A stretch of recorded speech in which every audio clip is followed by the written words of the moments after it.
Alrighty. So we're gonna start here in just a sec here. If everyone can vibrate, mute your phones. Hello. That'd be great.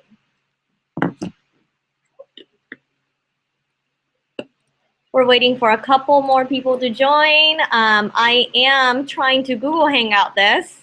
Hopefully this is working. It says that it's live and broadcasting. So if you are at home watching, welcome to the LEVO Resume Workshop. We'll start in a few minutes.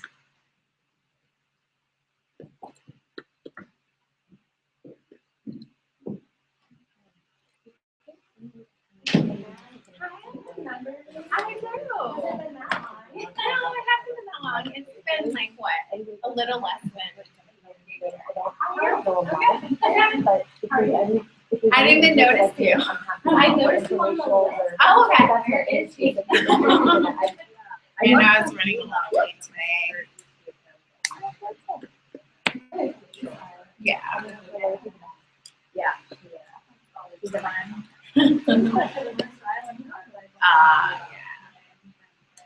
I would always do that. I was going to I don't work there.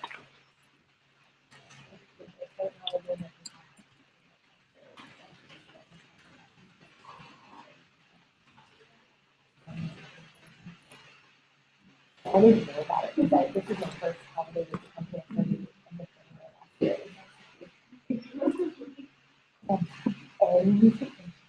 And people like so.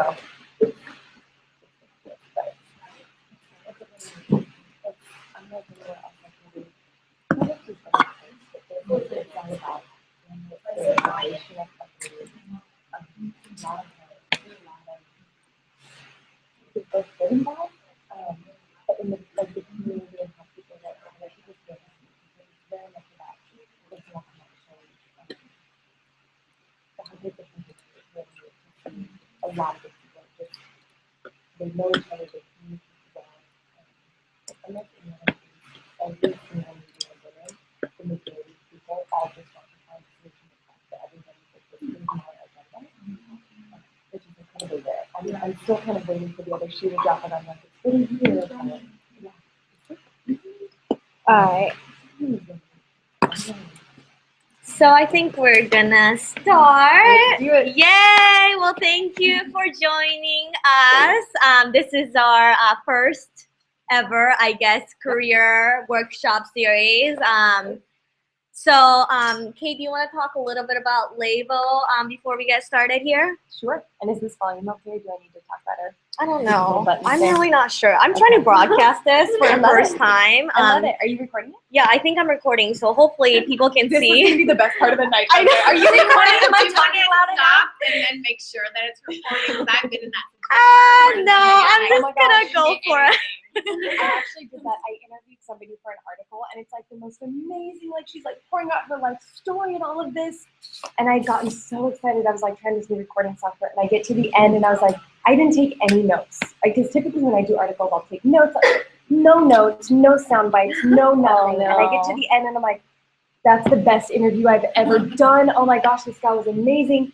And I looked down, and I was like, had not pressed record. Oh, that's It sad. wasn't even like anything but user error, and I was just like, oh.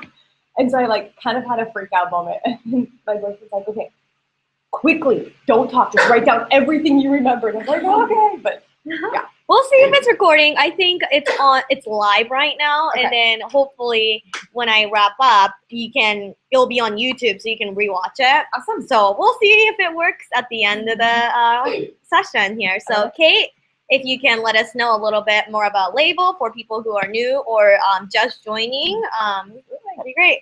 So I'm Kate. I'm the LEVO local leader for Seattle, and I've been working with LEVO almost 2 years now. We've had a presence in Seattle almost that long. We're not quite at our second birthday.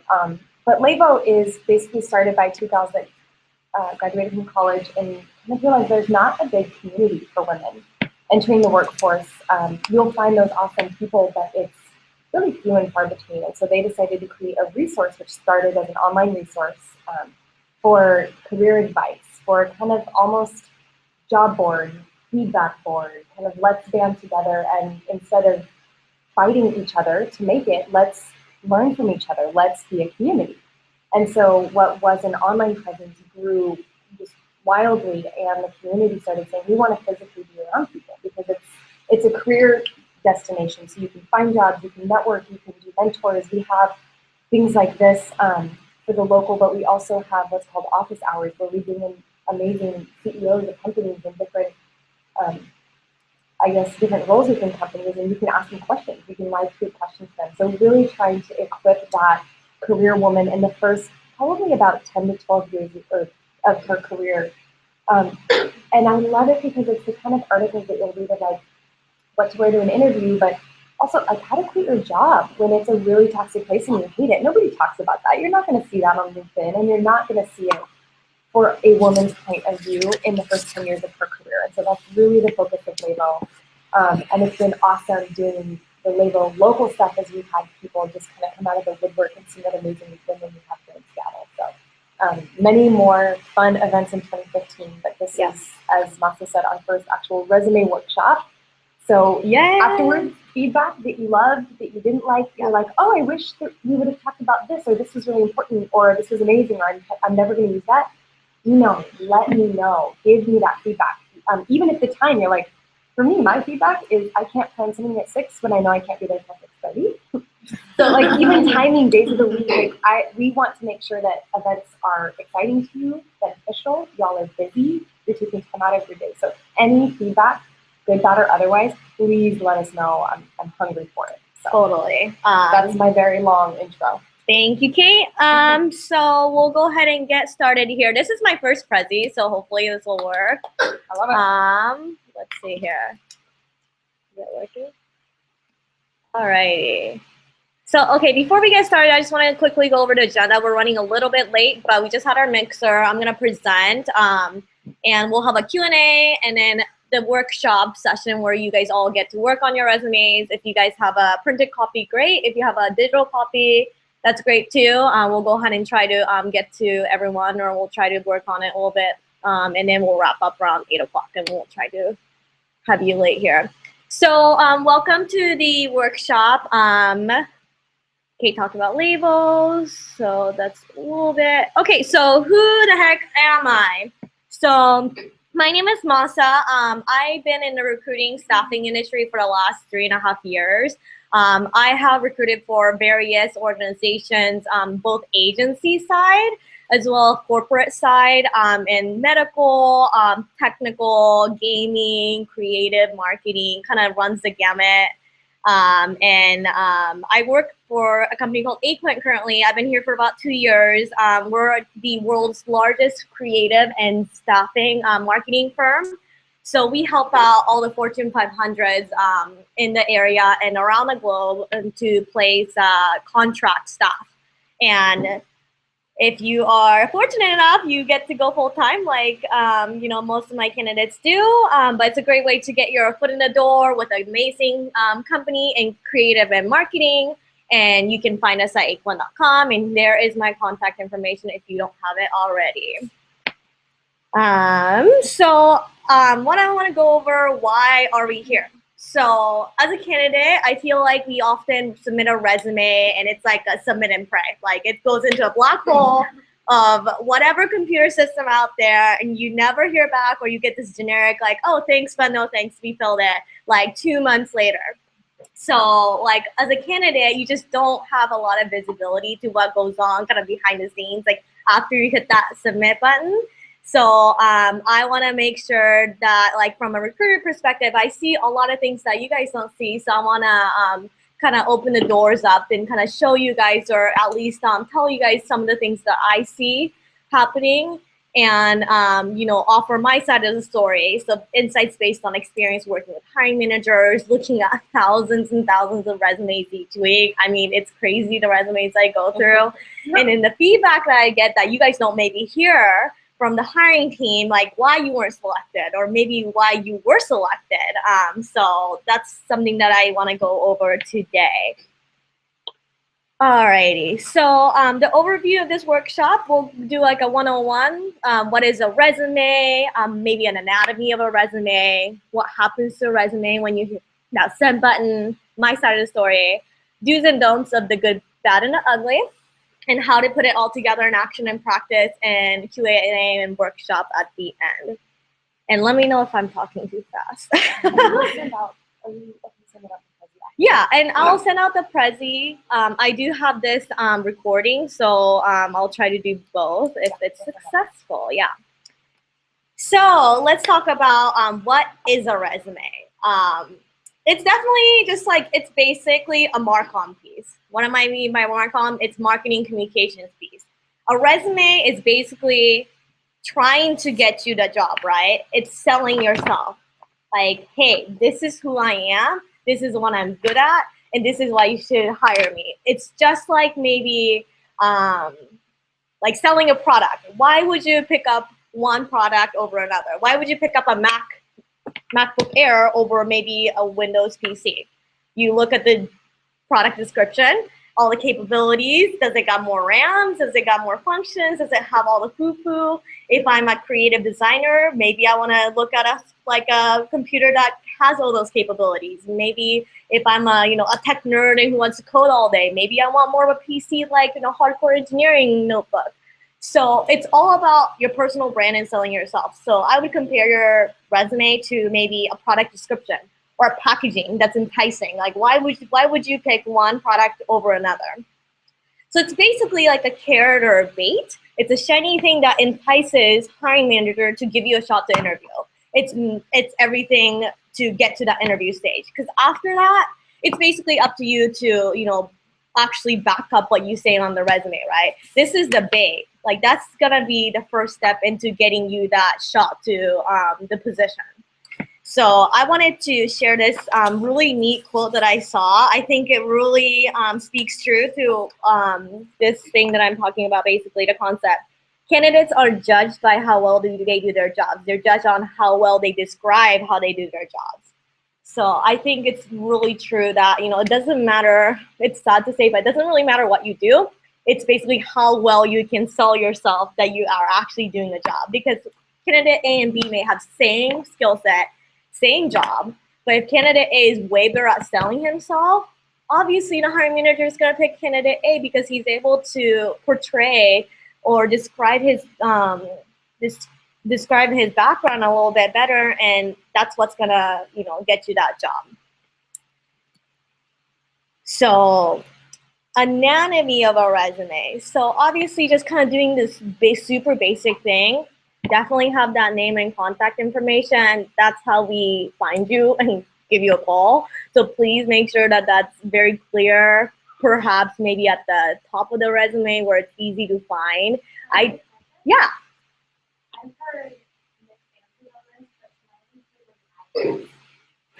Address. Okay, so I would. I said one on Seattle. Okay, so that kind of depends on the situation, and I'll explain this.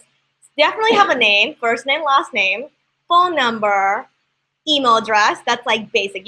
Every single resume should have that. LinkedIn profile, if it's good, if it's presentable, and if you're like a digital social person, like if you're applying for a social media, marketing, whatever, definitely have to have social media, like Twitter handle, Instagram, Facebook, and make sure it's professional. And I'll definitely do a series on how to keep yourself professional too. But that's another topic. And regarding the address thing, it could hurt you in some aspect and it could help you in some aspects. Where it could help you is if you were maybe applying for a role in Seattle and you're looking for someone in the Metro Seattle area. Having that Seattle address is like telling me, hey, I'd rather pick someone from Seattle over someone from Bremerton or someone from Bellingham, because I know like hiring managers, they get really skittish. That's one of the little quirks about hiring managers. They get skittish if they know that they're well outside of the regular commute range of like maybe 20 minutes to 45 minutes. I've had some hiring manager Google Maps my address. Yeah, they will do that because they want someone. Only after I was hired. Totally. That's weird. And it's weird, and it's so totally like it feels discriminatory, but it's so true. Like I have a perfect example. One gal who lived in Houston, who was willing to relocate to Dallas. She had phone interviewed. Hiring manager loved her. He found out that she lived in Houston, and she was willing to relocate within 2 weeks' notice. Any person would be, okay with 2 weeks' notice because someone who would be living in Dallas maybe need 2 weeks' notice too. Same qualifications. She was fully qualified. He decided to not go with that candidate, even though she was completely on the dot, prepared for a job. He's like, nope, I don't want someone outside of Dallas. And it's just really crappy, but it's so true. So to kind of circle back to your question, yes, it does help if you know that the company you're applying for is kind of within the city limits. You don't have to give your exact location. I think city and state would be fine. If you want to give your full address, it's fine as well. But if you are moving and relocating and wanting to apply to somewhere, like if you moved from Dallas like a week ago, stop putting Dallas address on there. Put Seattle on there. Even if you don't have a physical address yet and you're just couch hopping, put Seattle on there because that's how people are gonna know that you're located in this area and they're more willing to interview you. So I hope that answered your question. Okay, cool, awesome. And if you guys have any questions, feel free to interrupt me at any time. I think it's really helpful to have those conversations as we're speaking about them. So skills and software knowledge. I think in this 24th century time, I think software knowledge is definitely important. Anything IT related, any marketing software, any analytics that you can put on there, even if it's just Excel. Putting like, what is it about Excel? Do you know macros? Do you know pivot tables? Do you know VLOOKUPs? Like those are so important, and people will keyword search them. So the more descriptive you can get without being overly blabby, I think is an advantage. And I'll kind of go over like some of the like the SEO, SEM stuff that you should put on there and things like that. But like specific skill, whether that be like I know Marketo, I've used Hootsuite, like those things I definitely would list on there. Education and certification. If you're in your 40s and you're listing your high school as education, don't do it. It's really irrelevant. If you have 10 plus years of experience, we don't need to know where you went to high school. If you're a brand new college grad and if you did something amazing in high school, like you're okay to put it on there. But if you're a professional, couple years after you graduated college, no high school, please. And then also certification. We don't need to know that you won the biggest pie eating contest in 2010. Not relevant. Yeah, don't put it on there. Certification that are like really good to have are like, I'm certified in Google AdWords, perhaps. Maybe I'm certified, I have a PMP, the project management certification. Those are relevant. Other stuff, like I won a swimming competition, that's awesome and all, but leave that out. I don't want to see it. It's irrelevant. So professional experience, that's your work history. And then the marketing blurb professional elevator pitch. That I will go over here in a couple of slides, and I think that's really important. So we'll get to that in just a sec. Any questions so far on just the basic anatomy of the resume? That's the basic bare bone thing you should have, period. Okay, cool. Moving on. So I just want to kind of take a step back and kind of share with you kind of little facts about what happens after you hit the apply button, right? So the first application received is 200 seconds after a job is posted. This is an average. Can you imagine 200 seconds after a job is posted, someone's already applying? And an average time a recruiter spends looking at a resume is 5 to 7 seconds. That's seconds to make an impression, to see if your resume gets put in the toss file or, hey, I want to investigate a little bit further. So like, this is exactly why having a winning resume is just so important. So on average, there can be anywhere from 25 to 250 applicants received per role. So that's a lot of steep competition if you think about it. And this is just the average. If you think about like a role at Google or Yahoo, or even maybe a company like Amazon or Microsoft, that's like quadrupled. I mean, the competition is just ridiculous.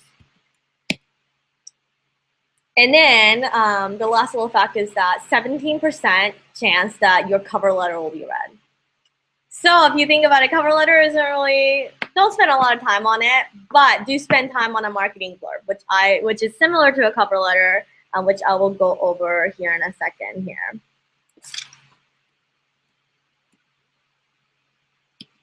So why did I want to share these? This is exactly why it's important to have a really good resume. So just kind of wanted to emphasize that.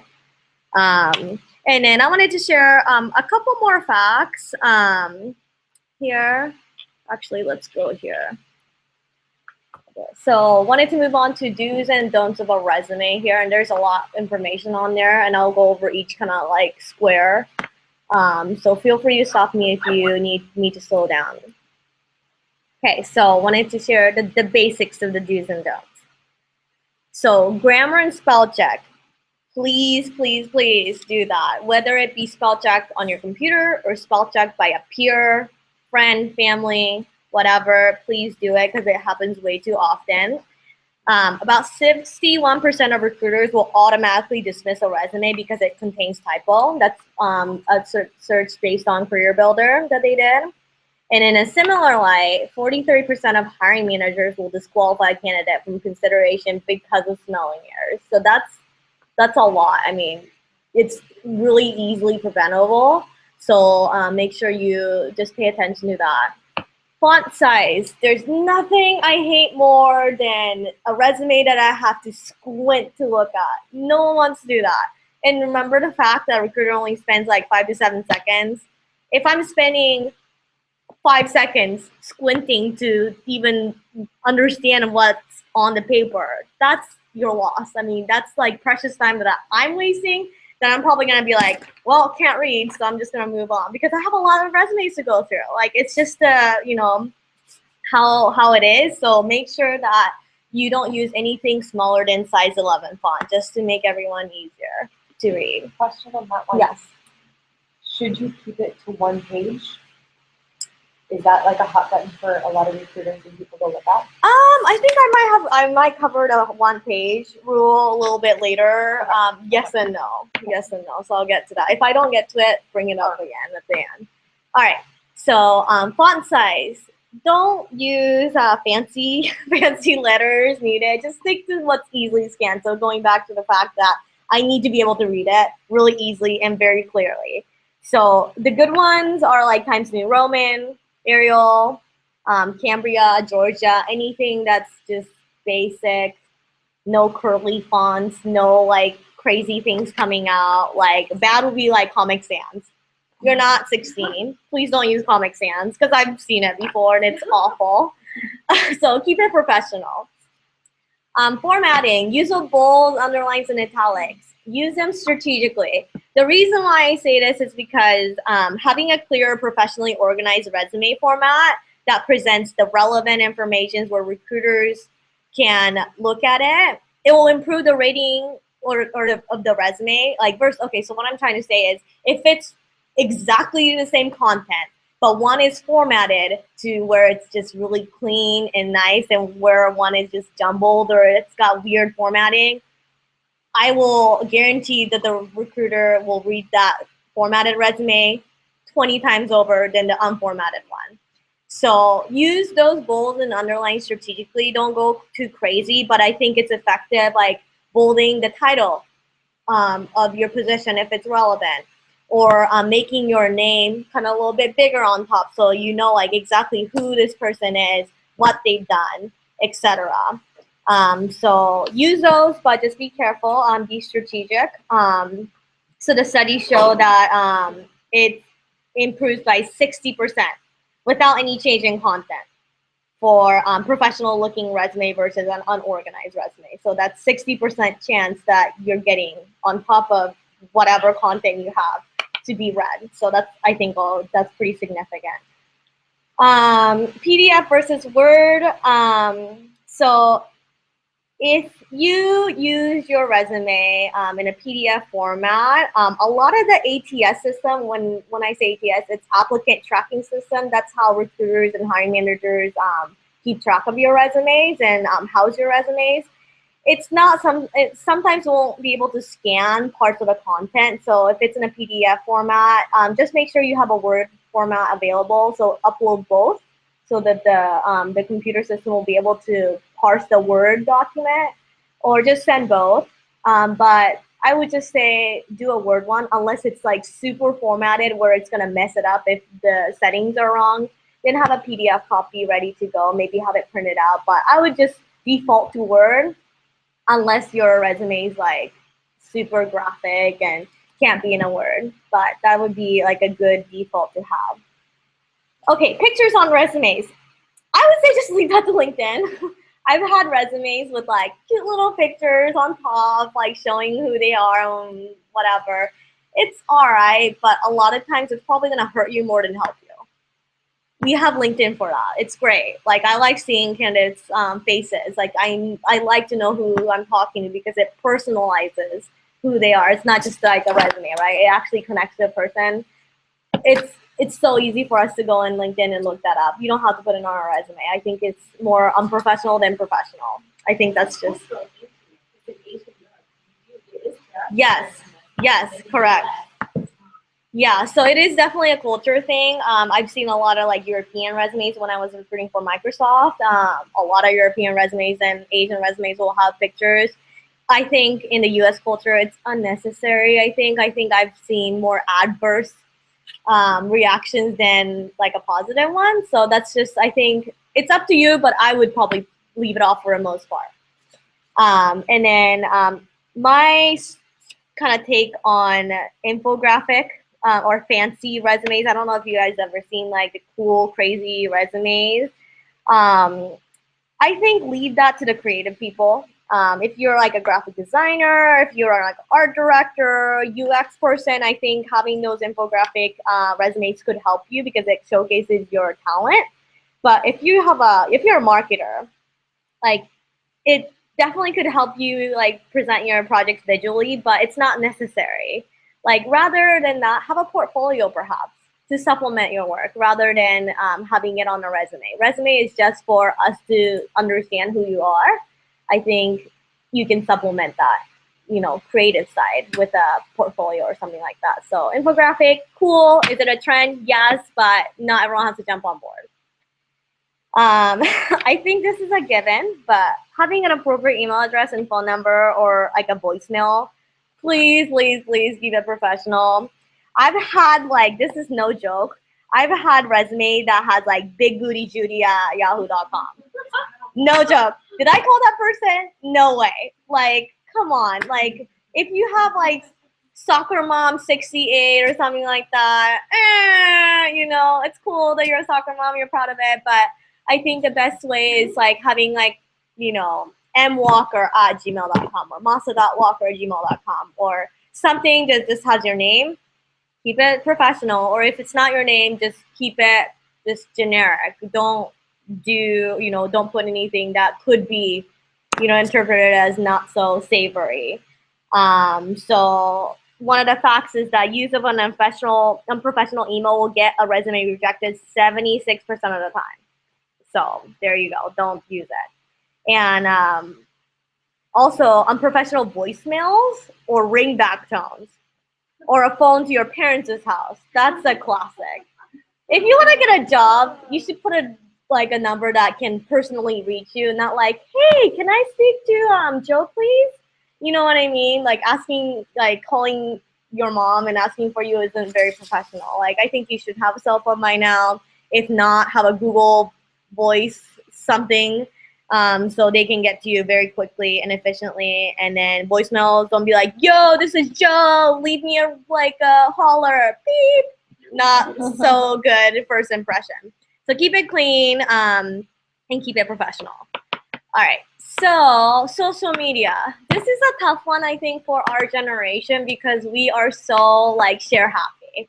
And a lot of times our professional life gets really mixed up with our personal lives. Like I'm personally at fault. Like my social media is totally like not in line with what my professional, whatever it should be. So if you are job hunting, I would suggest deep cleaning everything. Yeah, it sucks to hide all those fun party photos, but would you want your hiring managers to see that and judge your character on that?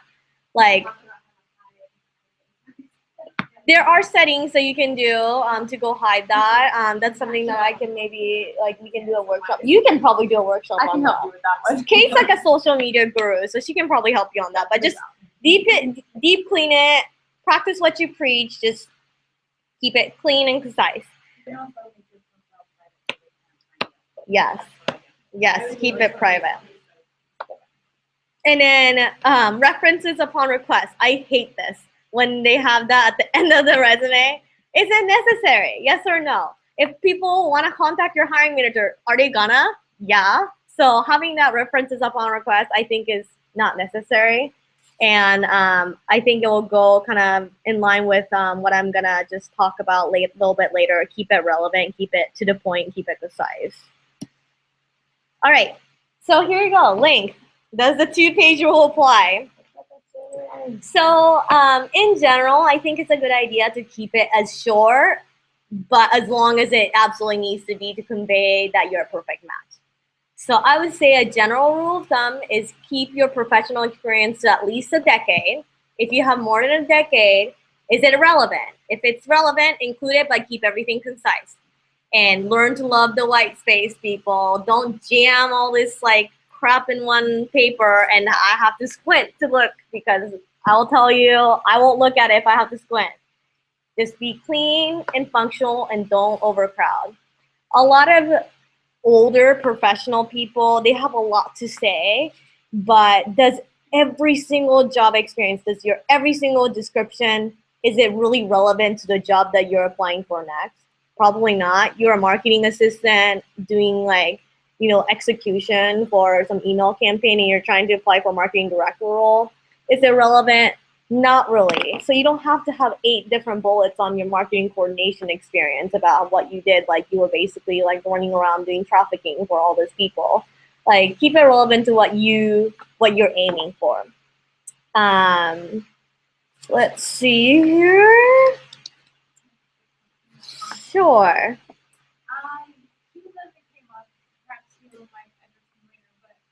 One regarding content and relevant content. Mm-hmm.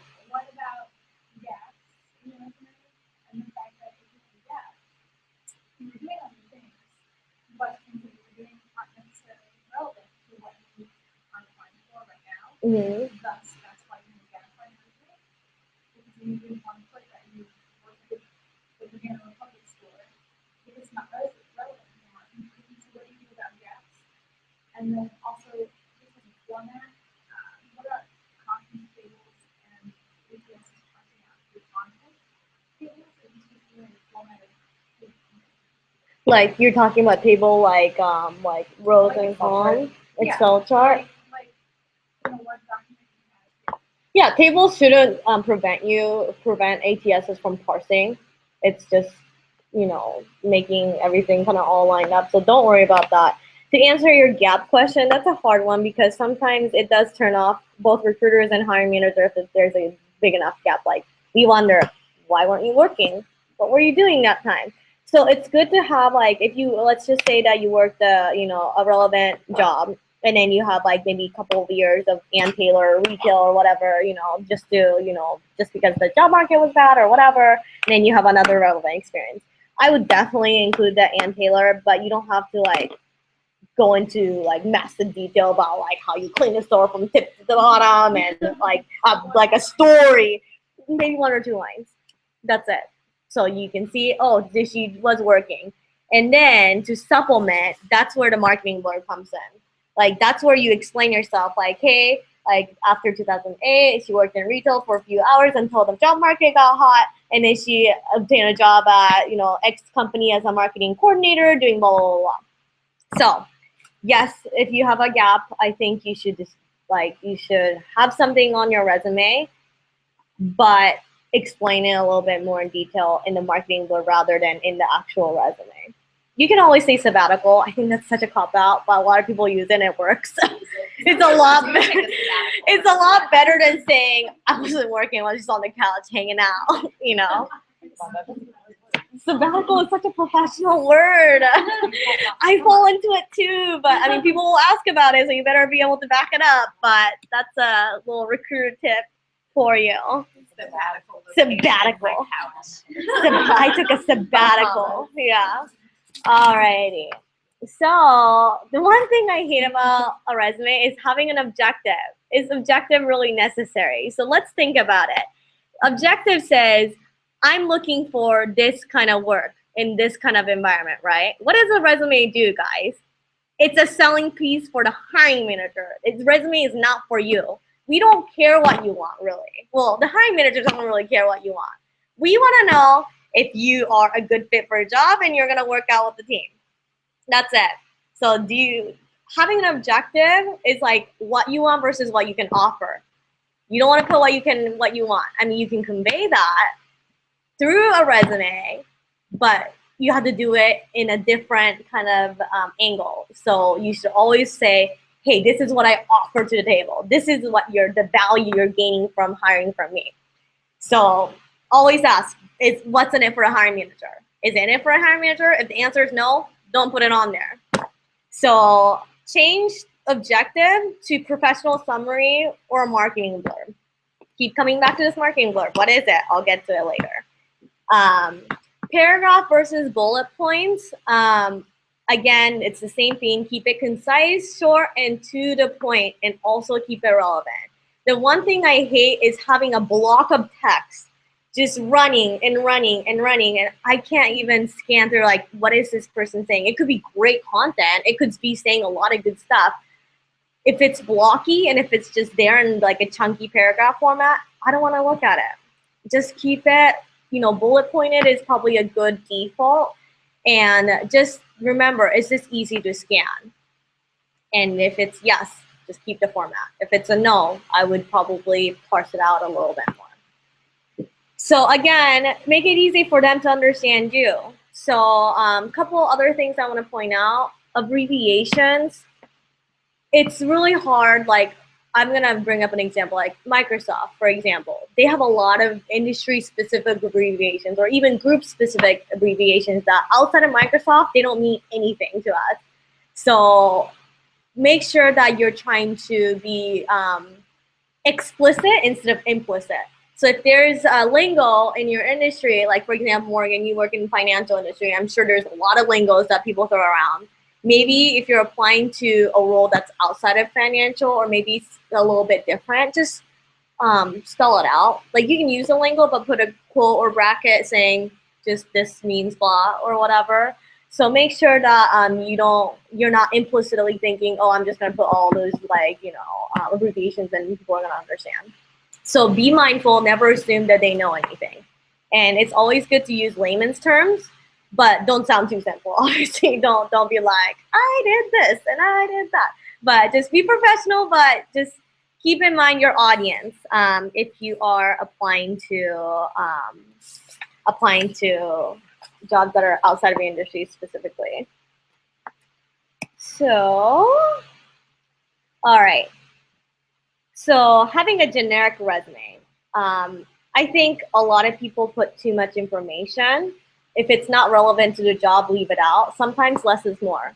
When I'm recruiting for a specific role, I look at the job description. I pick out 5 big things that the candidate must have, and I look for those only.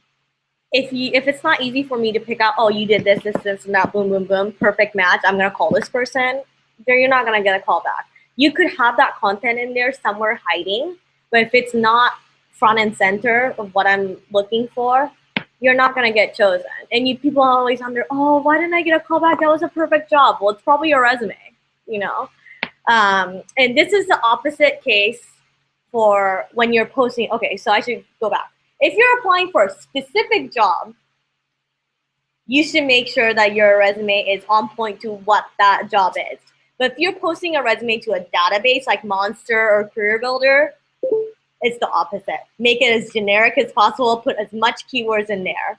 SEO, SEM, the ish out of your resume. Because do you know how we find your resumes? Keywords. We put in social media, Hootsuite, Sprout Social. Case in point. Yeah, like I just keyword search because I'm not gonna be looking for like specific sentences or anything like that because no one's gonna match a specific job description, right?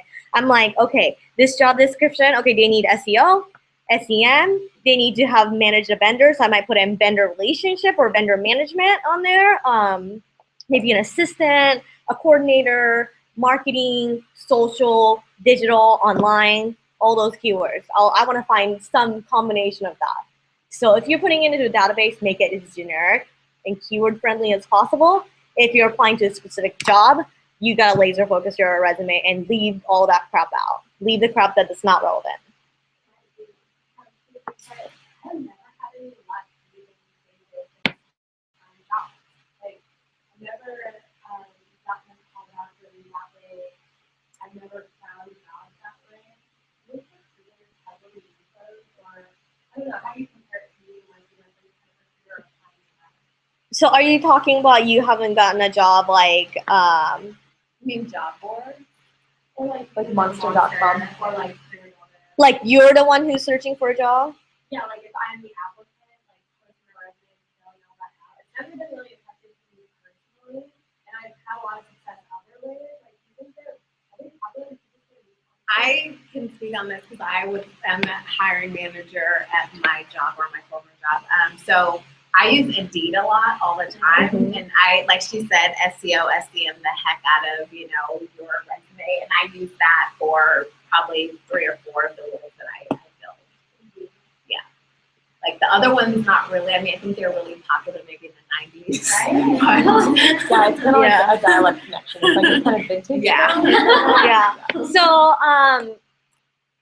I think job boards are ever evolving. I think I would still, if you're looking for a job, post it on Monster, post it on Career Builder, and post it on Indeed. Indeed actually gathers resumes from other sources, so it could be posted in Indeed even if you didn't register for them. But those 3 are great places. If you're technical, Dice, that's a good one. Different associations or different communities, you can post or upload your resumes. The more you can be seen or found, the easier it is for us to find you. I mean, that's seems like common sense, but just be out there. As much information you can put out there, and it's easier for us to find. So yeah, a lot of recruiters don't use job boards as maybe heavily or rely on it as heavily as we did in the past. We use LinkedIn now. But LinkedIn is your resume, right, ladies? LinkedIn, it's really important. SEM and SEO, the ish out of LinkedIn too. Just the objective, I just want to wrap up. Objective is to be found. Make it easy for us to find you, for the hiring manager to find you by including those keywords that you want to target. Like Morgan, you said that, outbound calls, that's how they find you. That's how they, that's how they know that you do sales, right? Even though you don't want to do sales. Perhaps that's why I asked if I should take it off. Yeah.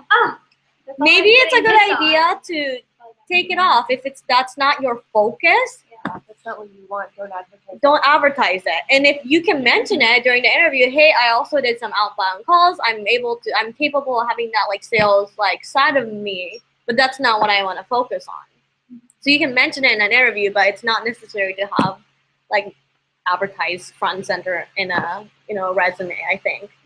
So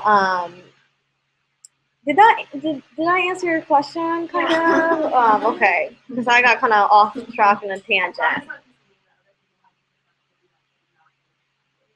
It's not as heavily relied on, but just put your resume, not to just a specific job, but just for a community. Out there, just out there, and then I would refresh your resume every 2 to 3 weeks. Because how I look for resumes on Monster, Indeed, or whatever is it will search by relevancy and how how many days it's been, how recent it's been posted. So even if it's the same exact resume, go upload and repost on there so you're the top of the list rather than you're getting bunched down by all the new resumes. So great question. And then also if you're applying to a specific job, match the JD. JD is job description. So matching the job description is key. So when you apply to something online to starbuckscareers.com or microsoftcareers.com, oftentimes if it's a big company, there's a computer that's sorting your resume and ranking you based on relevancy, based on keywords. So I would start by thoroughly reading the position job description. Take time to do that because I feel like a lot of people just look at the title and scan through and they're like, oh, it's a perfect fit and apply, not really thinking about it. If you took 5 minutes out of your day to actually read through it and highlight the keywords and put the keywords in your resume, I will guarantee you your match will be significantly increased and you'll have more success getting a call back. So making a list of required keywords that maybe both the computer and the recruiter will find. So if there's a keyword that's over and over coming up in the job description, highlight it.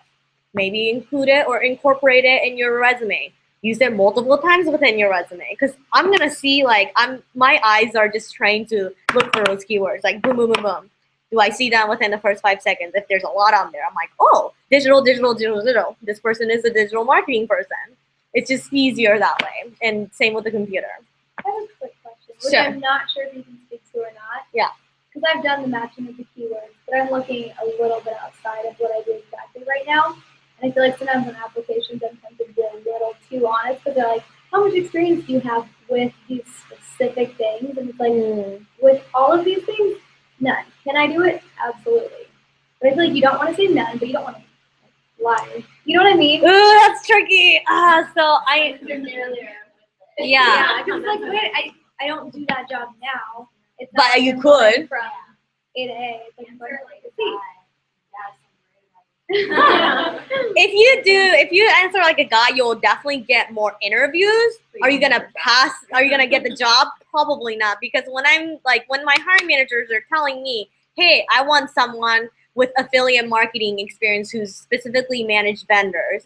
Maybe people have, kind of managed a vendor, outside vendor, but not had that full-on relationship managing vendor. But could you do it? Absolutely. Anyone can manage a vendor. It's just project management and being able to communicate back and forth. Does the hiring manager gonna be happy that I'm sending a candidate? Oh yeah, well she kind of has an experience. She kind of managed it. No, I want someone who's actually having it. It sucks. It's catch-22. How do you get the experience without having the experience? Or how do you switch, not even industries, but just a different job that's not directly relevant. Because I, could get hired at any similar firm. So if it's covered, I could get hired at E-Trade when I lunch, when I'm failing, da-da-da. But if I want to do something a little bit different, they're like, wait, you've never done this before? What are you trying to get into? Like, if there are any transferable skills that you can kind of note there? Yeah, I mean, there's definitely So yeah, I think that's a good point. Transferable skills are something that's very similar. Like if you manage an agency, maybe it was a PR agency instead of a social media agency maybe, or it's similar. You've both managed an agency. It might not be the specific category or industry, but you've managed it. So I would definitely kind of put that in your marketing blur. I know it's really magical. This word keeps coming up.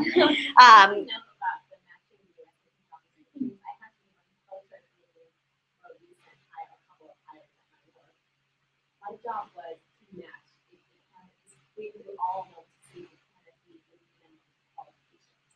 Because from an HR perspective, they don't meet the minimum qualifications, you can't get hired. So if there's a minimum qualifications, make sure you demonstrate how you do that. Don't make me, someone like me, hunt beyond the page to into that position for the rest of the season. But yeah, if I have disqualified people, I can't find them with minimum qualifications. We didn't get to do the process. Yeah, if it says we're looking for in the job description, usually it says who we are, what this role is, the list of things you'll be doing, and then it says minimum requirements looking for. Focus on that requirements looking for. And you know what? Take it with a grain of salt because a lot of times job description has nothing to do with what you're actually doing. A lot of them are just It's super pre-made. A hiring manager will go out to the intranet and be like, oh, I'm hiring for a project manager, download the project manager job description, post it, and not even look at it. And so that's where I would say, I think it really depends depends on what it is. If they're Yeah. saying, I want 5 years of project management experience, If you have 3, if put it you've on worked there. for 5 years and you've met deadlines and you're good at what you do and you're organized, you have project management experience. And you can do that job. Now, you might not have officially used the programs, which I'd be transparent about, but if it's something that's a really transferable skill, like I want managed team relationships, if you've done cross-functional teams, or if, like Maasa is saying, if you like boil it really down to that fundamental, what are they looking for? So they want me to be able to build relationships with people.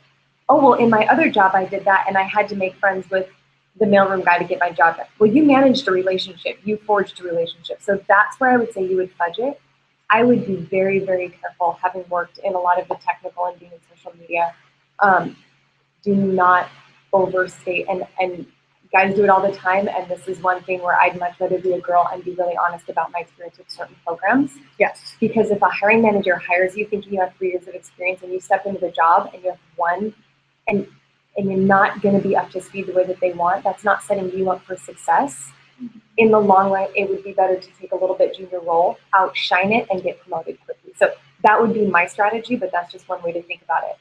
Fudge tools, don't fudge programs. I agree with her 100%. Like, if there's a specific software or technical skill that they're looking for, they're going to expect you to know that, like, back of your hand. Like, if I know, like, I mean, and then as a recruiter, I'm going to drill you. Do you know this program? How long have you been using it? Well, do you know how to do this function within a program? If you even hesitate a little bit, I'm going to be like, yo, this person is, like, trying to BS me. And don't BS the recruiter because we know more than you think you know. Because I'll be like, oh, okay. Being like, Nope. so, Yeah, all right, that Yeah. sounds good. like, yeah, so technical skills, definitely be honest about how many experience you have. Like Excel, if you don't know pivot table, don't put pivot table. Like, you can't learn, I mean, you can try to, YouTube it and try to learn it, but if you can't actually do it in a working capacity, don't put that on there. But if it's like something like project management, we've all been a project manager, right? That's something that you can elaborate. And I think you can. As a woman, all of your project management, by the way, that's just that's built in. That's in our Totally. software. You can all do it. Exactly. If you get yourself dressed and there's no food, well, not a lot of food on your face. Not a you're lot, okay. yeah. Minimal food. Yeah, exactly. So Really good question. yeah, good question. So I think that was it as far as what I wanted to say with the JD. Yeah. Which is good. Like, I like to use it to copy paste your resume and then paste the job description, and then it next to it, and then you'll analyze it to see if it's super matching. Job.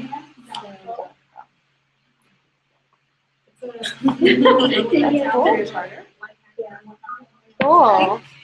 But it will help. Yeah, there is an outlet.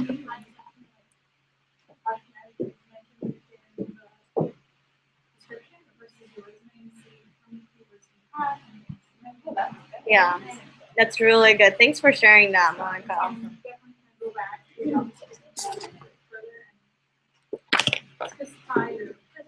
Yeah, totally. Cool, awesome. Alrighty, so everyone used that. I think that's great. And then the last point I wanted to point out here is just keep it relevant. I feel like I'm a broken record, like saying this over and over, but seriously, it's so important. Avoid unnecessary facts and irrelevant items. Does your employer really need to know that you want that national pie eating contest? Probably not. Or that you enjoy outdoors, or applying for a software company. No one cares about your love for baking. If you're applying to REI, maybe having that love for outdoors is very relevant. Maybe they'll actually even prefer you to have that on your resume. But if it's not relevant to the specific industry, specific job you're doing, don't put it on there. I know you're proud, but no one needs to know that you love outdoors. And I see this all the time. Another question. Sure. If you've only had one job after college, so Yes. you only have that on your resume, Yes. and you don't want it to be half page long, should you put community service, anything like that, or should you just leave it off? If the community service, if it's like fraternity, sorority, is it what kind of community I service? taught English for 2 months in Argentina, which is always like a conversational point. Every interview I've had, like, oh, tell me about Argentina, and it's kind of like breaks the ice. If you've only had one job, and if it's like, if your resume is kind of looking like not so crammed, I wouldn't say I would say it wouldn't hurt you, but I don't think it. I don't. It's neutral. Like you could put it on there, or not put it on there. But when it gets to the point where your resume's like a little bit over a page long, As soon as I have more than one. probably don't want to put that. Yeah, you want to take it off. That's a good question. I think a lot of it, by the way, is very situational, and I'm trying to go over maybe 80% of the situation on this presentation. So use your best judgment, really, and go with that. But this is a good kind of starting point. Also, to add on education, yep, well, I've already talked about that. No one cares where you went to high school. Okay, what is that say? I feel like if you use them, it depends on industry too. I look at my profits, they actually kind of want to see that. Totally. With Microsoft, not so much. Yeah, and I'm not sure. I mean, it's sort of relevant to my job. I have to educate clients on finance and teaching. I feel like it's almost a job instead of a food service. It's almost a contract. It really is. I would move that into your work experience. I'm gonna write that down. Because I used to teach in France for a year and I taught in a 5 different high school. So I have a passion for education myself, although I'm not a teacher. It's a job. You're a teacher. Researching and dealing with people, dealing with a variety of different diverse work populations, and dealing with the other teachers that you're working with. And you've got teachers that you're assisting. That's project management. I mean, that brings you down to Being a teacher, transformation. it's a job. It's not a Oh, it was hard. It was really hard. And I'm gonna be a devil's advocate here. Just always ask, does the hiring manager care? If it's a no, don't put it on there. Yeah. So like I may think that let's just say that I taught in, Africa to poorer kids and I did all this charity work, and even if I think that I'm like, oh my God, this is like the life-changing experience, it's so important to who I am and what I do. If I'm applying to a job that's in marketing that has nothing to do with that charity work, even if I'm proud of it, don't put it on there. And it's like so hard to erase that experience, be like, oh my God, that's like, I did that. But leave your pride behind. Think about it, what's in it for the hiring manager. If there's nothing, don't put it on there. That's where it really helps to have kind of somebody that you trust that can really lovingly rip something apart for you Yes. and have them read it, because then you're gonna be like handing your precious child over and you're like, I trust you. Just don't make me cry too much. That's what's really helpful to have somebody read through and they can be that devil's advocate. Is this really important? Oh, well, here's why. That's also good for interviews. I mean, that's really good interview practice for someone to kind of rip apart your resume and be like, well, why is this on here? Well, what is this? Well, this isn't important. Tell me why it is. You may or may not keep it on there, but that kind of helps you build that skill of being able to say something, stand behind it, or explain it. And in the end, it's never a bad idea to have somebody you trust look over something that's really important that could be your next career step. That will really help someone. Hopefully you'll choose someone that could look at it and be like, do you really need high eating champion on there? I think we can take that off. Mm-hmm. Just really helpful. I mean, buy someone a cup of coffee, bottle of wine, sit, make it girls' night, whatever. Just it's really, really good to have someone else look over it, because you get really into the moment and like very involved because it's your process. Yeah, I agree. To reiterate what you were saying before, Maasa, I think that's really important. Perfect. All right. So having all said all that, a good resume for me, it looks like it's a clean and concise resume. It's easy to scan. Information that the recruiter or hiring manager might want is easily found. You're selling yourself to that specific job. You have a great blurb. You've SEO and SEM the heck out of your resume. Your formatting is spot on. And there's action verbs and selling on accomplishments. List them, brag them. And I wanted to emphasize that last point a lot, because I think as women, we have a hard time owning to our accomplishments. Sometimes we want to just play them down. Be confident. It's one time that you really need to be like bragging about your accomplishments and selling yourself, because, well, that and when you're getting a promotion.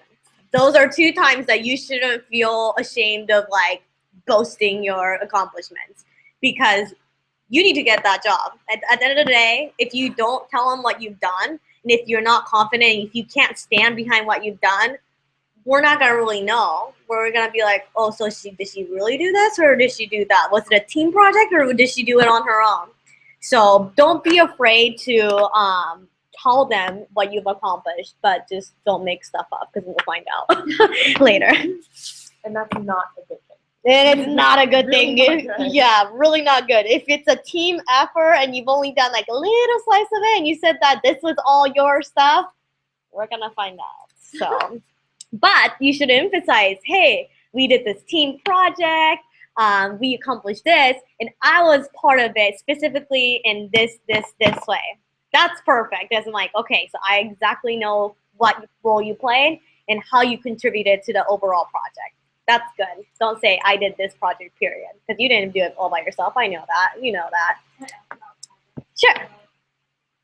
My job, you have projects, so you have to go to sort of interviews. Mhm. No one can call out a specific project that you worked on at a job. You know, no one can do it.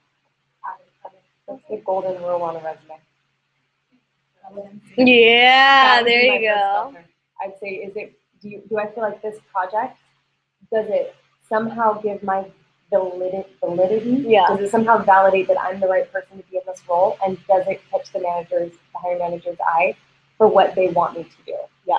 In some way, if you can show, maybe you don't go into the project, but you say somehow basically I took initiative and I created these 5 projects and fixed it and proved what I did for the company.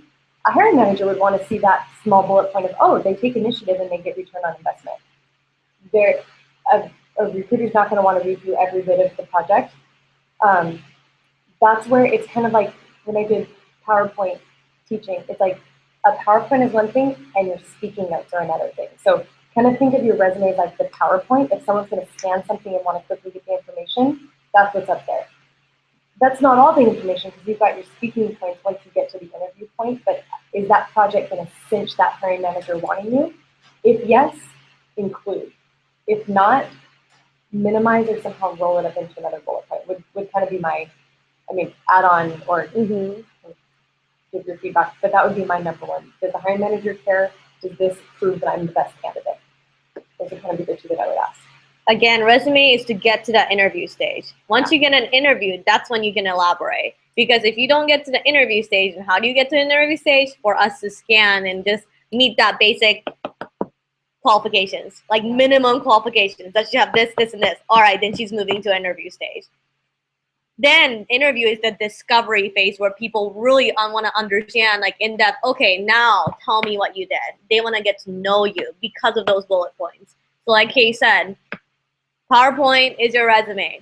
Your actual speech is the juicy bits that the hiring manager wants to know more of. It's the carrot. The resume is the carrot. Dangle the carrot, but don't give the whole carrot. Just a little bit out of reach. So they're intrigued. They want to find more about you. All right, so here's that shiny marketing blurb I was talking about and have been talking about the whole time. So what is this? So a marketing blurb or a professional summary is maybe a 4 to 6 sentences long summary of your experience, specific to the job you're applying for. It's your advertisement section. So it's basically your pitch, right? Like it's the package in the front, like what makes you want to pick up that specific product at the grocery store. It's your your punchline basically. So that's what it is. Why is it important? It's the hook. It's how you distinguish yourself from all the other resumes that could be really similar. Like that you're telling the hiring manager, hey, I'm worth the deeper dive. Like you want to pay attention to this resume and keep that attention for more than that initial 5 seconds, right? So any questions so far on that? I think it's pretty self-explanatory. So how to create one? This is the important part. So think, what is the most critical part about this job description? Like, what are the absolute must-have? Maybe start off by the minimal qualifications aspect. Maybe look at what you'll be doing as specific requirements perhaps. What is the hiring manager looking to hear? If it says, having, let's say, having project management skills, like 5 times in a job description, you probably want to put I have project management or that keyword in your resume, right? So you want to put that in the marketing blurb and elaborate. Just be like, maybe you don't have that specific project manager title, but tell them, hey, I manage a project from start to finish. I have kept track of timelines, schedules, managed budgets. So that's like a little quick summary to add to your keyword that drew us in the first place. So you can elaborate a little bit more on your marketing blurb. Do I have the qualities? Who's the ideal candidate? So think about that when you're thinking about your professional blurb or marketing summary. And this is a good one. If I only had 30-second commercial to hook someone about myself, what would I say? That's in person. So like when people say, so tell me a little bit about yourself, what would you say in that next minute? That's, I think, what should be your marketing blurb. What do you want someone to know if you only had that little bit to sell yourself on? So it's your unique value that you bring. It's who you are as a candidate and the list of your skills and qualifications. Any questions so far? Yeah, that's what I was gonna ask. Because like, where does that go? Is that replacement of the objective? Yeah, I would replace it with the objective. I think that's a great place for you to have a quick little summary. But if your resume is looking way too long with that marketing blurb in there, you can take it out and make it like a quick short one. But yes, I would put it at the top of the resume. So I would say like name, contact information, marketing blurb, list of skills, or like software skills that you have maybe, and then your professional experience and the education at the bottom. That's kind of a standard format that I use. But again, it's all situational and everyone's different. So I wanted to show you an example here of what a marketing blurb looks like. I know it's really small, but here's the job description at the top, and this is a real marketing blurb that I had someone write about themselves. Let's see here. Come on. All right. So this is an example. It's an actual job description that I pulled from a recent job that I worked on. So it's a social media associate. So I'll give you a couple, a minute or so to kind of take a look at the job here.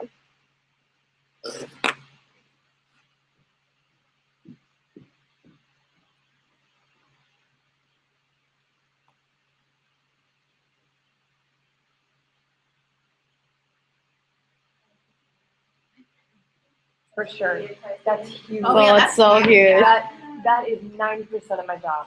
What if someone posts Easily. tweets like an inappropriate photo? That's crazy. Well, I Oh had a salesperson call somebody an idiot, and the person they called the idiot posted it on our Facebook page. Yep. And so I fixed that immediately. Yeah. So. Huh? No. If you have what we call the YC, like the young customer, if you have that demographic of person that is on social media and they are employed in your store, you need somebody dedicated full-time, I would say, to any CEO in the entire world. Mm-hmm. I don't care if you have 5 employees. I don't care if you have 5,000 employees. You need one or a team of people directly monitoring your social channels. That's 90% of my job. I support our contact center. I believe it, but that's It's just massive. amazing. It's massive because you put phones in the hands of people that could be angry at work, and they're going to tag you. They're going to light up your wall. You would not believe it. I only go on Twitter to complain about that. Oh, yeah. That's the only A lot thing of I people do. do. I mean, I do for Twitter for work, but I mean, my personal Twitter is like, oh, FedEx, like, I did next day delivery and I got it, 7 days later. Lame, hashtag lame. Yeah. We've gotten a lot of them. There's actually been quite a few. Like, She works on Nordstrom, by the way. I do, and so I directly support.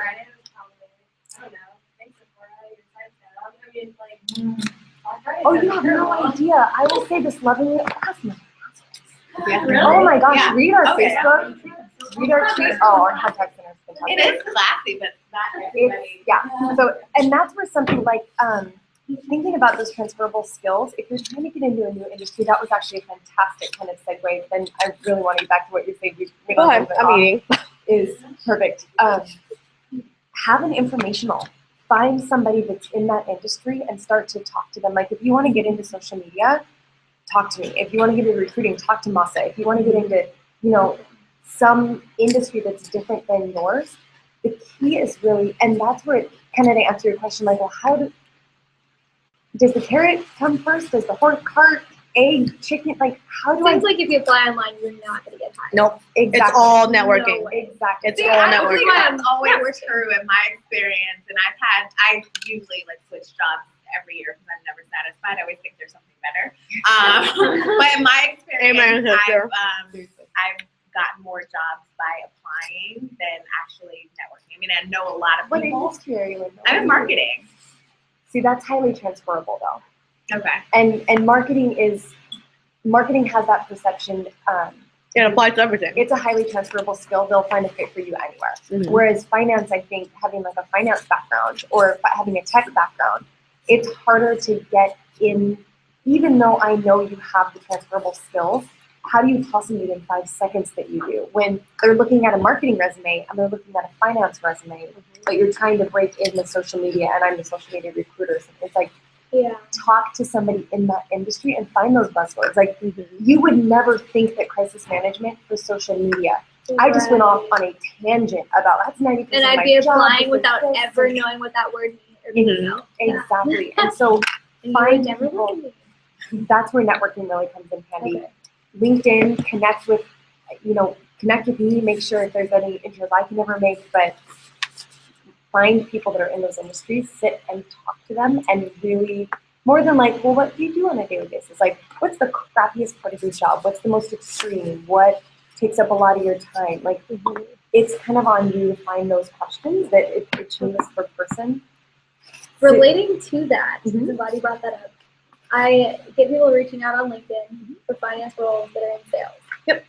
What is the etiquette? Because my roommate was a recruiter and she said she always hated this. But I feel like they reach out to me for sales roles and say, thank you so much for reaching out. I'm not interested in sales. Like, do you have any other roles that you're hiring for that you think my resume might make a good fit for? And every single time they're just like, oh, I'm only hiring for sales, but like if you want to look at our company, look at the job descriptions, if you have any questions, let me know. But it's always just like, I'm recruiting for this, I'm recruiting for sales. And I don't know if they get annoyed by like, no, that's not what I asked you about. I asked you about the sales job, and that's what I'm hiring for. And I don't know you, I don't want to help you. I don't think people get annoyed. I don't get annoyed. I mean, you're not a good fit. You're not wasting your time. Exactly.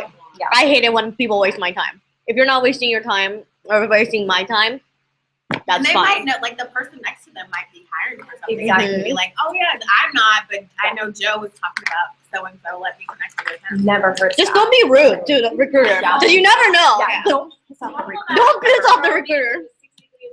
It's more like 1 week. Mhm. I believe that. Recruiters know everyone, so don't piss a recruiter I off. used to, when I worked with her, I actually used to sit by our HR recruiter, and I found out like so much tidbit. Like they know all, they know everybody. We Like, know they everyone. do the background check before they actually like check the references. Like it's crazy. They know everything. We know everything and everyone. The students submit their applications to one of our exhibit assistants. And they get little post-its. If they were rude to her, you get little post-its saying that. I'm saying, because they feel like she's secondary. I have nothing. Really nice. Look at it. So the ones that get the nice post-its usually end up getting fired. Well, yeah, that's the way like everything works. I had a client call in today. I saw his name, and he was such a dick. So he's like, "Is there a broker I can talk to?" I was like, "Let me transfer you." Like, you want a broker? I was like, "I'm not helping you." You're like, not my problem. No, you can get on hold for the next 10 minutes. Like, Yeah. If you get a phone that shows your name, thank God, and I still Yeah. I still let that one ring. Okay, but that is helpful because I always feel a little bit guilty. It's like, okay, you reached out for me for this. Like, the odds of you being able to connect me to something you're looking for, like, maybe slim because you're hiring for this, but it's never You know hurts what's to try. good? You know what's good, Morgan, that I thought about? When I asked reach out for like, hey, are you interested in this? But they say no, but maybe my colleague is, here it is. And that colleague gets hired with me. You betcha you have a network or inside know in that company that they can speak on your behalf and you can get hired onto that company. through another role because you have a buddy in there. Yeah. Like Kate said, and we'll probably try to get another like a LinkedIn 101, and I'll talk about networking. Oh my gosh, it's all about like, well, majority of it is all like who you know, because people will get hired and people will call me because, for example, if like someone you know is working for a company, it's like an automatic shoe-in. Like half of the jobs I work on and don't fill are because of internal referrals. It's not. I've had great candidates that's interviewed, aced the interview, like hiring manager loved them. Oh wait, they didn't get an offer. Well, why was it? It's an internal referral. People have a hard. My last job where they were already down to do references to two candidates. I came in with a referral with the CEO, and It's hard for people to say no to someone who already sits Like behind somebody you, vetted across for from them. you. They're like, Yeah, they already vetted vetted for them. It's like they're kind of halfway already invested. You like as an HR, you don't want to like discourage people from like not giving referrals. So we kind of give like the shoe in sometimes to those candidates who are referrals. So it's a lot of it is networking. It sucks because I love networking, but I also hate it at the same time because some networking events suck. I'm like, why did I go to this? I just wasted my time. I could have been in my PJs watching Netflix. Like, why did I waste my time? And it's hard. It's hard to get yourself out there, but sometimes it pays off because like sometimes I'll network and I'm like, dang it, it was so like uneventful. And then 2 years later, I'm like, oh, I know that person. Like I've actually had a conversation and had coffee with them. It's like great. You never know. It's true. Like networking 101 and things like that. And there's different levels and types of networking. Yeah, totally. It's okay for you to be one of the others. I know what I am.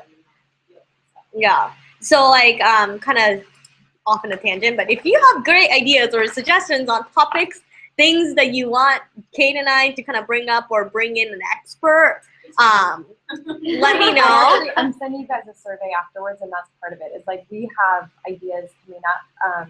We actually have the CEO, Lisa, the CEO of Simplicity Consulting, reached out to LEVO and wanted to talk to the gals because her heart is really about like young women entrepreneurs. So I have not given her a topic yet, but we have some of these connections, and like even like this resume workshop. This is just because we were sitting talking, and people are like, "Well, I need resume help," and Lord knows I need it. I was a consultant for many years, and that's what Maasa does all day long. Is like, oh, it only makes sense that we do that. If you have ideas, I'll send out a. That's actually what are some events you'd like to see next year. Please list as many as you can think of. That's part of the survey that I'm going to be sending out afterwards. If there's like LinkedIn 101, headshots, how to dress for an interview, how to network. We actually have a photographer that works on Nordstrom Social, right? She takes photos for a living. Like I didn't do it in my bathroom. Yeah, selfie. Do not put selfies for LinkedIn, by the way. Do not put selfies on LinkedIn. I hate that. Be a professional one. MySpace angle. Yeah, no MySpace like angles. Yeah.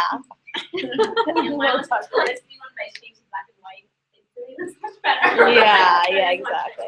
You have different ideas of like, oh, I really want to do that, or I really want to. I have an idea. So my issue is I'm a director, but I'm younger than most directors, and so it's having people take you seriously, and they're like, "Oh, you graduated in 2006. You're a whippersnapper." You know, and it's like, well, I guess, but I'm still older, and I know what I'm doing. You know, I've been in charge of multi-million-dollar budgets. Like, I don't have an issue with that, but other people do. So how do you best convey yourself in?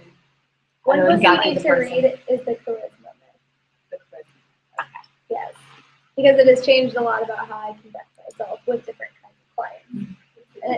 The Charisma Myth. Yeah. And there's, you guys all should read it. It's Is it a book? Yes. Or book club. Because it just changes a little bit. Yeah. It just changes with certain people because I have a lot of older clients like too. And it's even as small as changing your tone. when I'm on the phone, it is a low Yeah, tone. it says the rest of the job that you want. Is also But I think it's my industry's different because I'm in marketing and I like work for startups and tech, so it's not as straight laced. You know, it's very I like. look If at it's our just me and you, I'm fine. I'm totally This good. is actually pretty like casual, you know. This is actually like business casual. So Yeah. I'd say another one too. Sorry, I'll put this as a list, but I'd say like negotiation. That's another one. It's like Oh, really Morgan and I were just huge. talking I know, about you know, that. I'm always like supporting my friends and calling them like, no, you know, you need to think like a guy. You know, this is what you're worth. You know, We so. did that workshop. I'll bring it back. Oh, okay, awesome. Yeah, Yeah. it was a really good very one. It was really good. That's Did you do it good. at Mercy? Yeah. It makes you feel like a power negotiator, Oh, right? totally. There's like a boardroom, and you have to like. It's downtown. It's an office building, and I was kind of skeptical. I'm like, this is kind of a crappy office building. Like, what in the world? And it was our first like big LEVO event. Like, this was on high. LEVO New York was like, here's the materials. They shipped me like pens and pencils and notebooks and all of that. And then I get to this conference room and like, yeah. But I still have all the materials and I'll go through and kind of update it. I'll absolutely go through another negotiation. Yeah, because That's I a great just one. for whatever reason, like women just don't. And I'm like, I'm a ball buster. I'm like, nope, Yep. I'm not gonna go there. That's okay. Totally true. I had submitted something and I asked for like extra hours and I asked for like no pay increase or whatever, and they gave me like 6 extra hours and they gave me pay increase. And I was like, well, I should ask for more. Exactly. That's what I asked for. This is a little bit of a side tangent, but that's kind of the same thing. That's something I've been dealing with a lot at work this week. Is we don't speak up for ourselves enough, which is kind of honestly like if I were to tell you what the heartbeat of LEVO is, it's just to give, not in a burn the bras sort of way, but just to give us a voice. It's like every single one of you have incredible talents and things you're really amazing at, and you don't necessarily realize that because it comes so natural to you. You're like, oh, can't everybody just learn Prezi overnight, or can't everyone just walk into a board room of 50-year-old men and just command it, or can't everyone just sit down and write a social media strategy? Those are things that are inherently things that you're really good at, and identifying that and realizing that that's your gift and talking about that in an appropriate way. Like earlier this week, we had an org chart come out, and I looked at it, and I've been there almost a year, and it's come out every single time, and I'm like, wow, half of my job is missing. And I immediately took it personally. I'm like, well, they must just not, like, it must not be important. Like, the 90% that I do, it's just not on there. And it came out again this week, and I went, fine, I'm just gonna, and I sat and I wrote it, and I was like, hey, next time we revamp the org chart, can we include these things? These are a majority of my job. Sent it to my director, and he wrote back, he's like, oh my gosh, I'm so sorry. Yeah, next time we redo it, absolutely those need to be on there. And it was that moment, I was like, why didn't I ask in February? Why have I been sitting here for how many months? And you need to ask. And it's not something that we're often comfortable. Like, we can do it for other people. I'm an awesome mouthpiece for other people when it comes to me. I'm just like, oh, just where if I fit, on the floor laying in the dress. I can do that. That's kind of the heartbeat of LEVO, and I'm really passionate about it, and I don't want to go too far down to that tangent, but learning to speak up, learning what your talents are and how to talk about that and how to ask for what you want is so important. So important. And that's kind of the key differentiation between men and women. Men will talk about it. We don't necessarily expect people to see their hard work. I'm going to be rude and sexist because half the time they're just talking about their work. But we just quietly sit and do our work, and we go open above, and we do all these things that we're good at, and we just expect, oh, it's hard work. If someone's going over and above, I recognize them for that. And we expect other people to do the same, and it's not out of neglect, it's out of people are really busy doing their own jobs. Or maybe your manager is managing 15 people, and it never really occurred to him or her that, oh, I never have to check in on Katie. She always does what she's supposed to do. That should be rewarded, but they don't always think about that. You have to remind them sometimes. So yes, negotiation workshop, tangent done. We're back to resumes, but Awesome. you've seen it. One last tangent, kind of piggybacking off of her. I'll make it quick. Nice Girls Don't Get the Corner Office. It's a book on Amazon. Everyone should read it. I think if you're a boss biatch, I think that's a great read. By the way, I've read it, and it's awesome. Nice Girls Don't Get the Corner Office on Amazon.com. Available now. Anyhow, kind of going back on topic, and I just want to make sure, be respectful of everyone's time. It's about 8 o'clock. I will try to make it as efficient as possible, but if anyone needs to leave, totally welcome to, and we will share the Prezi out.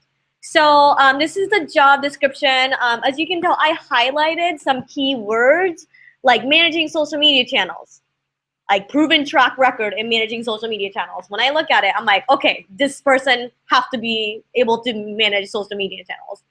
Experience in content creation, copywriting, editing, implementation / posting. Those are things you want to put in your blurb, marketing blurb, or your resume. I've created content, help with copywriting, etc. Community moderations and management. That's definitely an important aspect of job description. So as you can tell, I've highlighted things in orange that are maybe possible keywords, right? So like those things, like you just have to learn to kind of pick up like, hey, what's most important?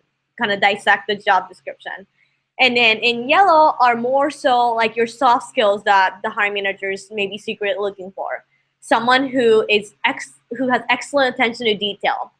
Someone who's able to think strategically and creatively. Someone who's a self-starter. Someone with great organizational skills. So those things beyond just this, like I can do this, this, this, and this, are just the soft skills, maybe a culture fit that the team might be looking for. So when you're looking at a job description, make sure you get all the keywords of actual skill set and qualifications, as well as the personality or traits, soft skills that the hiring manager might be looking for. So based on that job description, I had a gal, a social media talent that I was, submitting to a hiring manager, write me a marketing blurb. So her blurb goes, Amber is a social media associate, and by the way, the title is a social media coordinator, right? So she puts in there, Amber is a social media associate with 3+ years experience. She handled many social media and marketing campaigns for big and small companies. Oh, I forgot to change the name there. Her name is Mahik. She's almost getting an offer. So anyhow, she's done many social media projects, i.e. national web promotions, video contests, Pinterest, Instagram. So remember the fact that she needed to have managing social media channels? Well, those are different channels, web, Pinterest, Instagram. And then it says, up there, they were looking for high proficiency in social media CMS tools, such as Commercial Suite Radiant 6. Well, she has their Cloud and Radiant 6. Those are softwares that she's used. So it says, as well as daily management analytics through platforms like blank and blank. She's worked as an interactive marketing intern for Wingstop restaurants.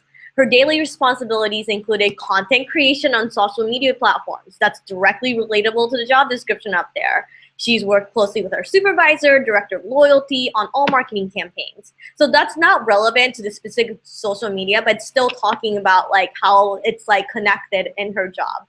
During the weekly meetings with the marketing team, Amber came up with creative ideas up there in the job description. They want someone who is creative, strategic, self-starter. So she's putting that action word in there. She's come up with creative ideas on sales and promotions, worked with an outside agency to help develop a national TV ad, blah, blah, blah, blah. She also runs her own website and social media marketing called Click It.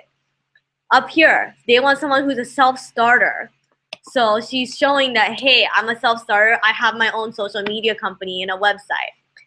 And then you can add on there, she has a bachelor's degree in marketing. She's ready to hit the ground running as a social media community manager at hotels.com.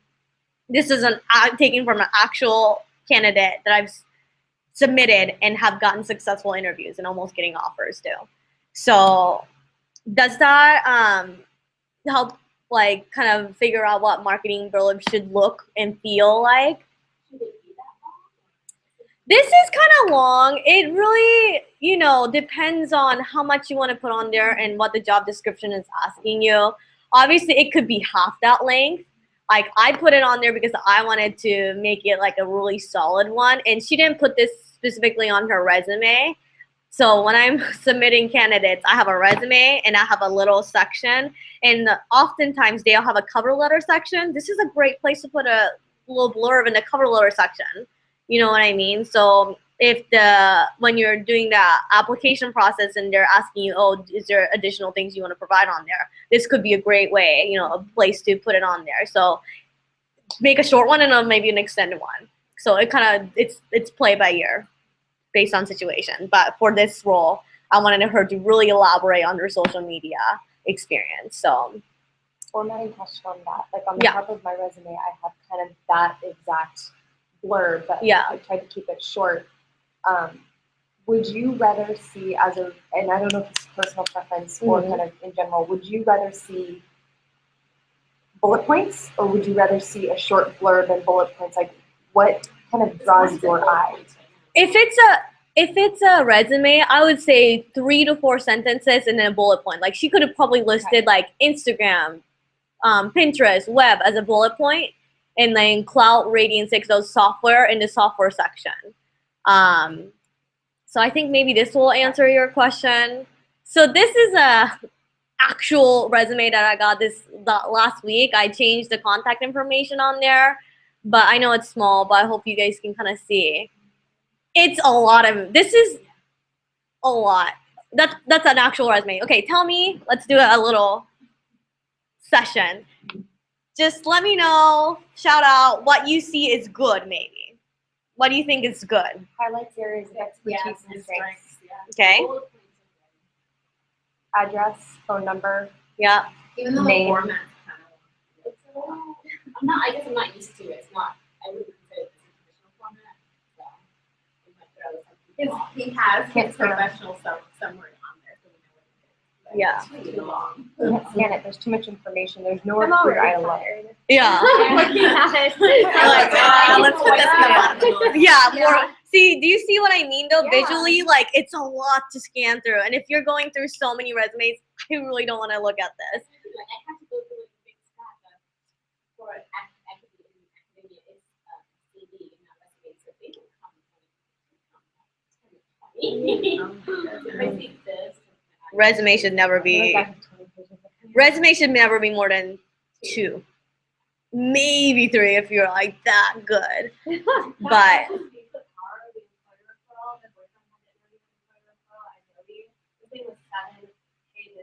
oh, F that. I would have tossed that in a second. Yeah. Unless you did It's true. academic Yeah. world, networking never read 1 2 pages. Yeah. So this is kind of what I thought. She has a solid marketing blurb. If you can actually read that, it's got really good content in there. So yeah, she has a solid marketing blurb. Her contact information is really easy to find at the top, and there's lists of areas of expertise and strength on there. What could be made better? It's way wordy. There's no white space. There's too much detail on page 1. This is only page 1, and she doesn't even go into her job. Oh my gosh. Formatting could definitely be better. So my suggestions for her was like make it more concise, pick and choose what your focus to be. And this is her second page, by the way. Oh yes, oh yes. That almost a page takes up the one job and her responsibilities. Am I gonna read all that? And the hiring manager is gonna take a time to go read all that. Do you think yes or no? No. Yeah. Okay. So then, knowing that, I made this instead. So as you can see, I formatted it a little bit differently. Do you see visually how much easier it is to scan through the left versus the right? Like there's more white space. I use strategically like indentations to make it just visually easy to scan. And I'll kind of zoom in here. So like that's really clear. It's on there. Professional summary from this to this is a lot simpler. It's a lot shorter. It has all the relevant information this has, but it's just a little bit better.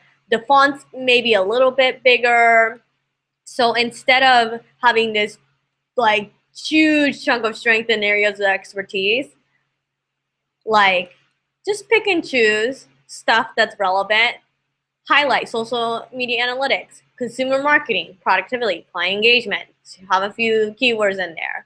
But do I really need to know all this, that you're goal-oriented? Yes, we already know that you're goal-oriented. That's not really important to the job. If this like data trending and analysis, this isn't important, don't include that on there. Just put it on here. Just nice and concise, right? And then instead of having that big, remember that long description here, I just chose what's most relevant. And then this highlighting stuff, I wish you can see side by side, but like streamlining, utilized, increased, created, action words. Use like verbiage that's,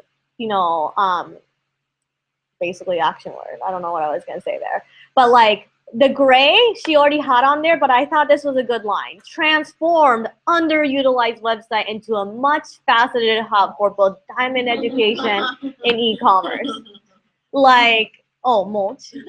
Oh, that's a typo there. Hey, I didn't catch that. Good job. I didn't even catch that on there. No. Oh my God. God! Yeah, See? editing goes out of the door. Even a recruiter didn't catch that, but you This is the did. best thing I've ever written, and there's like 20 million typos. Totally. That's why there's an editor and a copywriter and an editor. They're never the same person. They shouldn't be anyway. That's a project in the Yeah. So yeah, see, like that proves your point. Like, you should always have a second or even third pair of eyes for this.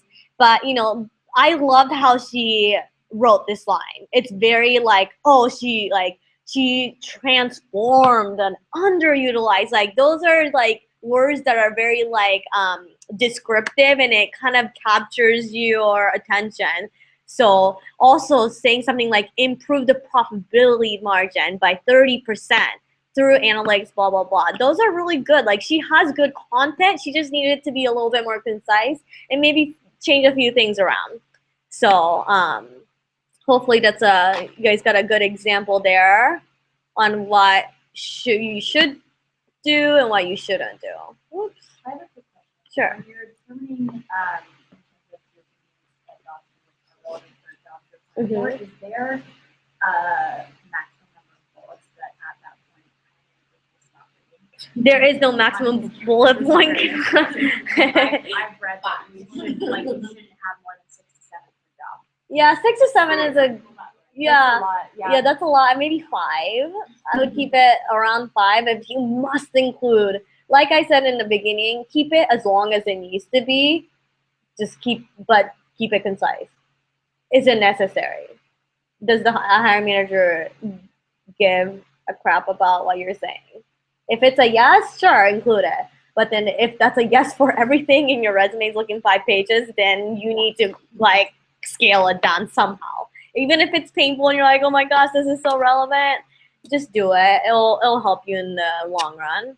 On bullet points, one way to think of things also is kind of backing out of, kind of like we were talking about, like the projects earlier versus listing every single project. Being able to back out a step from that and say, I took the initiative to identify these projects and here's the goal. That's one of the things that is, I think, really important is like not only, oh, I did this, but here's the impact.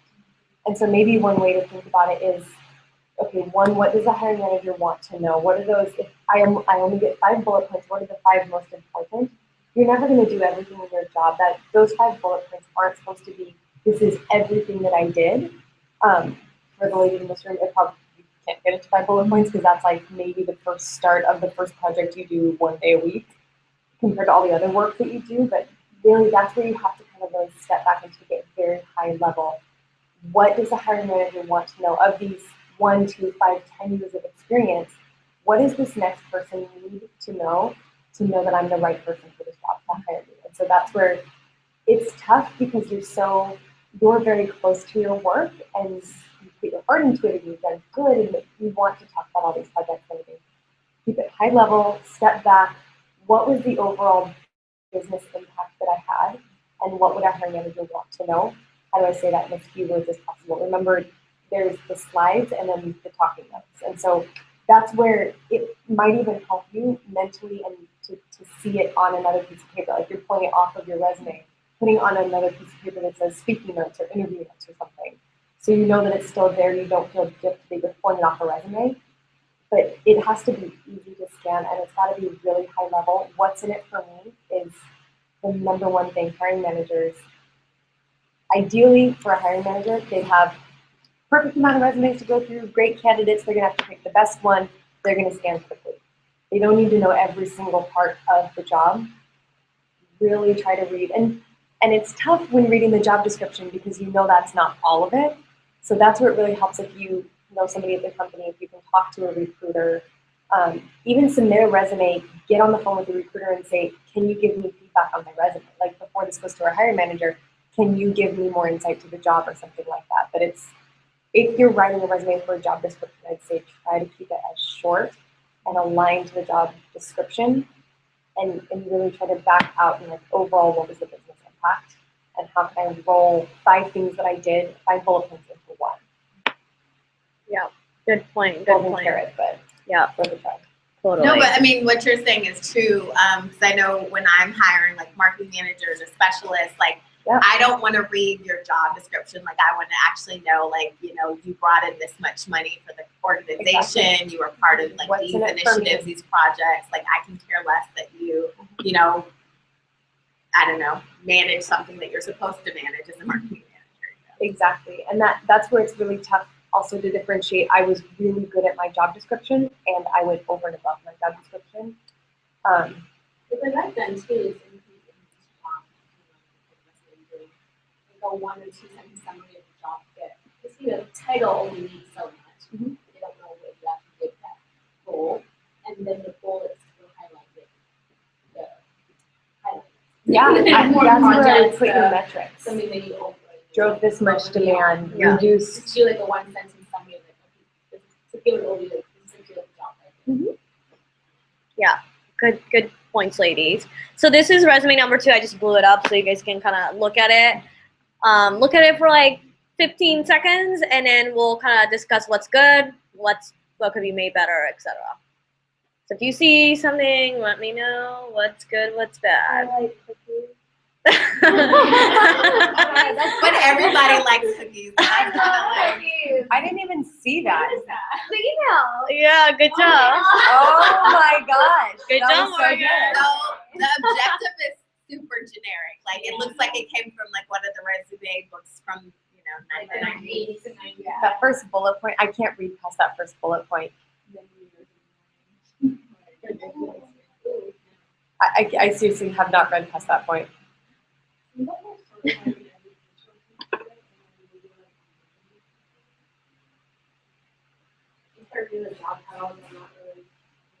I would like to hear more about jam and turtle. And it's all about me. Like it's I. Like we know it's your resume. Like, Every single one is I. Yeah, drop the I and just say redesign the website. Right. And then you're saying I redesign, like one past and one future. Yeah. Good, guys. So I think what's good about this is that formatting is pretty easy for the eyes to navigate for me. Like I can really clearly see like, okay, like guiding through, it's really easy for me. And, you know, I think for the most part, relevant qualifications are listed in the summary section. This person was applying for like a content role within education. So I think it's relevant enough. What could be made better? Inappropriate email address, obviously. The objective is so not necessary. Oh, it's cool. Thank you for coming. We'll send out all the info. I'll send out the survey and Yeah. everything. Yeah, thank you so much for coming. Thank you. Yeah, if you girls need to jet out or something, by all means, please. Yeah. We'll try to keep it within the next like 15 minutes. So objective, it's not necessary. Again, like what's in it for the hiring manager, it's not there. If it's not there, leave it out. The use of eyes, and obviously there's definitely like content improvement that can be made in a lot of areas. But that's just like the broad overview of like, you know, what could be made better, what's good. So suggestions would be to replace the objective with an elevator pitch. I think that would be a good start. And obviously, you know, edit out the eyes, use the action words, change your email address, etc. So I just wanted to show you guys like 2 different examples of like maybe a resume that could be improved. So you can kind of start recognizing maybe your own or someone else's, of your peers. So I want to wrap up by saying it's definitely not one size fits all, especially if you're in creative and design. And I don't know if I can open this, but this is a really cool resume. This is an excellent resume. It's I think a graphic designer or user experience. So good. Okay, let's see here. Okay, hold on. Oh, there you go. So this is the resume of this like candidate I got. So you can like scroll in and out of this website. How cool is that? He's a designer, and it shows like expert, like how familiar he is in different areas. He lived and worked in New York City. He's a sports fan, NBA fan. You can go to level 2. All this relevant like Photoshop, Illustrator skills that he has. Like he's a master in both of these. Scripting and programming language. He knows HTML, CSS. 3D and video software. Obviously, he's not very good in 3D and video yet. He's familiar. And he has all these like experience on there. He worked at LL. But like, see how easy it is for me to understand? Like, he did graphics. He worked at LL. He worked on the music website. Then he worked at this company. He did 70% animation, 15% code, 15% graphic. Fox News. He worked and did 70% graphic, 15% code, 15% animation. And then he has all those awards and publications. So Like, pew! And then the content. So, like I said, not one resume, not one size fits all. Like, this is obviously a excellent resume that's definitely like, I'm gonna contact this person. He's awesome. So I don't want you to, the point was like, don't feel like, you can't apply for one or the other when you have a, creative resume. If you're a creative person, go for it. Like, have a creative resume. But if you're marketing, that might not be the best way to present yourself. So it's all situational. So I think the last point that I wanted to say is, why have a perfect resume? Why don't I have a job yet? It's hard, right? So I wanted to share some thoughts on this.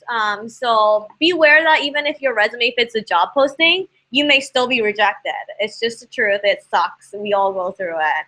And it sucks for me too, because as a recruiter, I'm like, oh, this person is perfect. Why wasn't he or she hired? So some of the reasons why this could be it is because the job posting could be really poorly written. It could be out of date.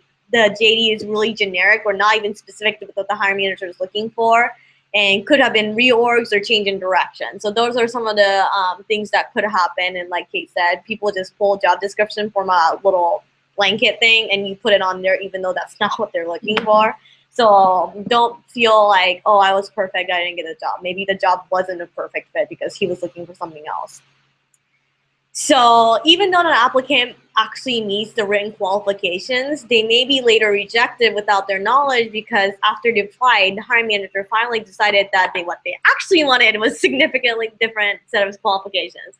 It happens all the time, guys. The hiring manager is like, I want this, this, and this, and this. I find perfect candidates with those skill sets. They interview, and then the hiring manager is like, well, actually, that's not what I really wanted. What I wanted was this. So even if you interview, you may still not get a job, not because of your skill set or qualification, but because the hiring manager just is being wishy-washy. And there's also a lot of competition out there. It's just it. I mean, there's a lot of applicants, a lot of people who's also having similar skill sets. So it's so important for you to be able to distinguish yourself in a different light. And it's sometimes luck and timing. It truly is. Like, Kate and I applied for so many different roles for so long. So if you guys don't know Kate and Maasa's story, the reason why I even know Kate and the reason why I'm involved in LEVO is because Kate was actually one of my candidates who I hired for at Starbucks. She was a project manager for me, for one of my hiring managers on the marketing team.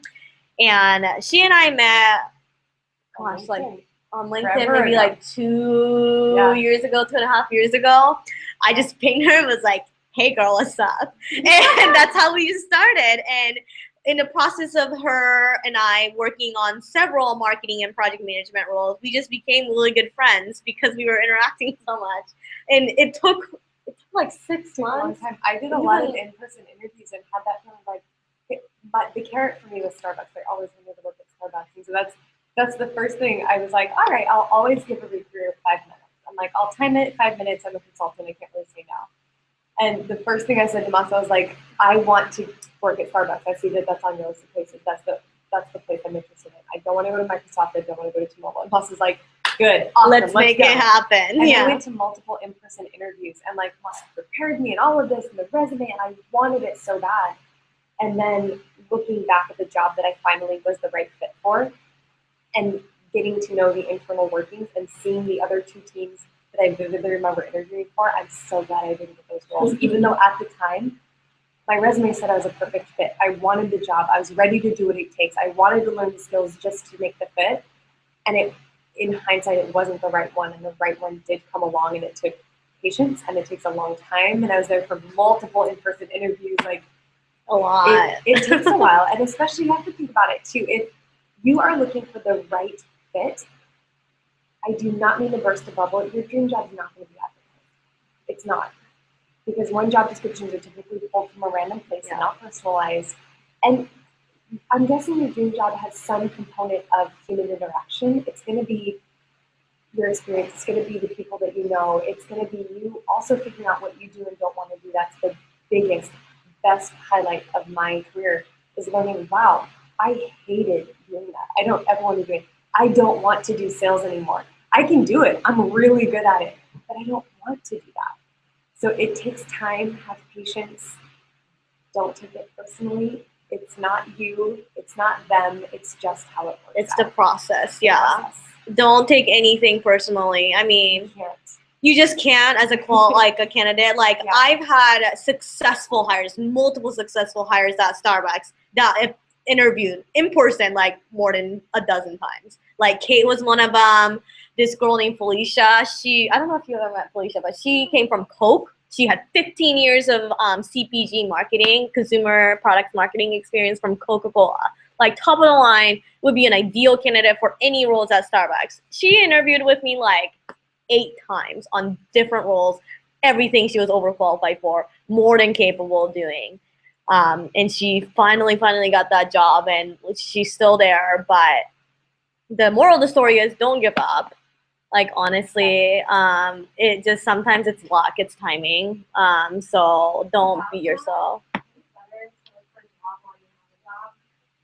For sure, 120%. Yes, you should always keep an eye out. You'll always be open. Yeah, You'll always so be when I was open. at White Pages, for example, so I worked with her at White Pages, and I literally was like there maybe 8 months. I was fine, I wasn't really looking to move, and then I had a recruiter reach out to me about a role, and it was like my first director role, and I was like, well, I felt bad because I like just joined. I like it there, and he's like, well, let's just talk about it, and I ended up talking to him about it. I was like, oh shit, what do I have to lose? Exactly. It's always, even if you're not looking, it's always good to have conversations. And I hate being like, you're not being disloyal. You're just doing yourself a favor and networking. Even if you don't want the job, maybe if it's a company that you're interested in, wouldn't hurt to have a conversation. They're gonna probably get to know you a little bit better, and then after they get to know you, oh, maybe she's a good fit for something else. It just opens more doors and conversations, and you're not being disloyal, or you're not being like sneaky behind your employer's back. I think it's just look at it as networking. Don't waste the recruiter's time if it's totally irrelevant. You're just doing it to do it. However, I think it's always good to just keep your eye out, be nice to recruiters and hiring managers, because you never know who they know, or you're gonna be nice to admins. They're the gatekeepers and everything. Be nice to admins. Give them cookies. I don't know. Be nice to them. I say I'm not actively looking, but I'm open up to. That's about the phrase. Then that's how I got a lot of my candidates, is that, oh, if you're not open right now, let's just have a chat. Let's just talk and network. And you never know what kind of motivators you can uncover, and you can tell about a recruiter. Wait, I really don't like this aspect of my job. And they're like, oh, well, maybe I know someone who, has similar job but maybe doesn't have that aspect. So One more point on what you were saying though, of do I look for a job while I still have one? Hands down, absolutely yes, because you are then at the best position to get what you really want. negotiation If you're looking for a wise. job and you have to make rent, you might flip burgers. Whereas if you have an income and you're sitting pretty and you're content but you're ready to make a move, at that point start looking, use V's line. But that's at the point where you're like, it's almost like, think of it like playing a game where you're like, I don't have to go all in. I'm playing Monopoly, I've got plenty of hotels over here, but I'm willing to do a trade over, like maybe if it's right for me, you are gonna get the best bargaining position and you're really gonna get what you want. You're also gonna figure out what's most important to you. Because you might think, oh, I really don't like this. But there's gonna be give and take on a lot of jobs, and looking for a job while you still have a job, as long as your employer never perceives you as a flight risk, I would say absolutely. Absolutely have a job while you look for another one. It's the ball in your court more. You can really have it more on your terms. But it's totally normal to say, hey, or I don't know, like when you're kind of you get asked about that kind of thing sometimes. I mean, like when they want to reach out. What do you mean? Like reach out for a reference? Or Yeah. tell them no, absolutely. Yeah, not. absolutely Until after not, you get yeah. a job, 'cause that's like, I mean, I've seen people where they were like, they've had somebody ask somebody and they ended up getting neither of the jobs, right? So I mean, that can really screw you over. I think it's really appropriate as well. I just spoke with a recruiter and she really wanted to submit for this job, and it was in social media, it was cool, but it's like, I just had a gut feeling, I was like, I'm not super excited about it. We kind of had a conversation and she goes, well, can I just submit you for the job and we can see if you get an interview? And I said, I'm really not comfortable with that. The social media community is very small. My employers don't know that I'm looking. I really don't want this to come back to them. That's not the way I want them to figure out. I'm not comfortable being submitted for that. I'd like to follow up with you later. And she was like, that's totally fine. Like, it needs to be on your terms, and you always don't do something that's going to burn you later. Don't do something that can be perceived as like sneaky or this, or because that's probably not what you intend. It's completely fine to just say, I'm not comfortable with you doing that, but here's why. Like, they don't know that I'm looking. I really would like to keep this quiet. Like, is there a way, kind of brainstorm, is there a way for me to say that? So what a lot of people do that. level we did like an all-campus interview and stuff, and our president said, just so you know, this particular candidate, like this current board does not know if you do job hunting, doing this interview, please do not. Yeah, I'd say 99% of people don't. Please keep this very Totally okay. Yeah, it's I'd say okay. it's totally okay. Yeah. Like, it's not like he hated his other job, it's just that Looking for me. he happened to know our president. She reached out and said, we have this opening, you come over and interview for it. Say, well, come over and just go through the process and see what happens. But don't make it happen. Yeah. And we honor that. And he did end up leaving this other job for us, but he didn't make it. He didn't let his other employee know he was doing this. So yeah, overall, I would say like from an HR recruiting standpoint, totally legit to be like, I don't want you to contact my current employer. I don't think anyone's gonna be like, why? So say what you need to say if you're cool with that, and if you want some sort of kudos, go to a trusty colleague and be like, hey, I'm looking. Can you please give me a reference? Or if they call you, can I put you as a reference? Just have a little buddy on the side who you know and trust. But otherwise, it's totally okay to be like, nope, you can't contact my manager, but after I get an offer and I accept it, and if you want to do a reference check, totally cool. So anyhow, moving back. So again, remember, resume only gets you an interview, not the job. So remember, resume is one stage, and in the interview is another battle. So don't give up after you get an interview. Or after you've been scheduled an interview. That's only the beginning of the uphill battle that you have to do. And then also it can take anywhere from 1 week to 3 to 4 months to fill a job. And even 6 months. This is not uncommon, guys. I've had Starbucks roles open for 6 months plus, like just hanging out because the hiring manager can't make a decision, or they're too slow, or they're just busy. Like hiring managers. I went on vacation. I thought I was gone, but we were back. Not they were on vacation. So I didn't get a job like 3 weeks later. Yeah, so you just don't have visibility, and sometimes like the hiring manager's first priority is their job, digital marketing or social media or whatever. It's not hiring. Yeah, it's their job comes first. Hiring is often the second, or maybe the last priority that they have. So don't give up because you haven't heard back in 2 days or 3 days. What would you say is the appropriate amount of time to like wait to follow? Like you've submitted your resume and maybe it's for a small company, so like you see who the hiring manager is or who the recruiter is. Like what is the appropriate amount of time to like follow up with them?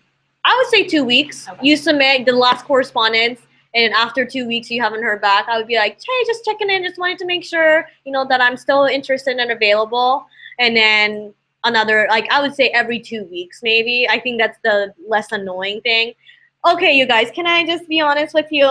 If you get an interview or if you get some sort of positive feedback, as a recruiter, is it in my best interest to just hang on, be like, yeah, I want to hire this person, but I'm just going to hang out for a week and not contact them because that's just going to be, I'm not going to do that. Is that in my best interest? No, I want to fill that job as soon as possible. So the minute that I get any positive feedback, hey, I want to interview this person or bring them on for like full time, I'm going to jump on that phone call. I'm going to page you. I'm going to text you. I'm going to follow you on Twitter.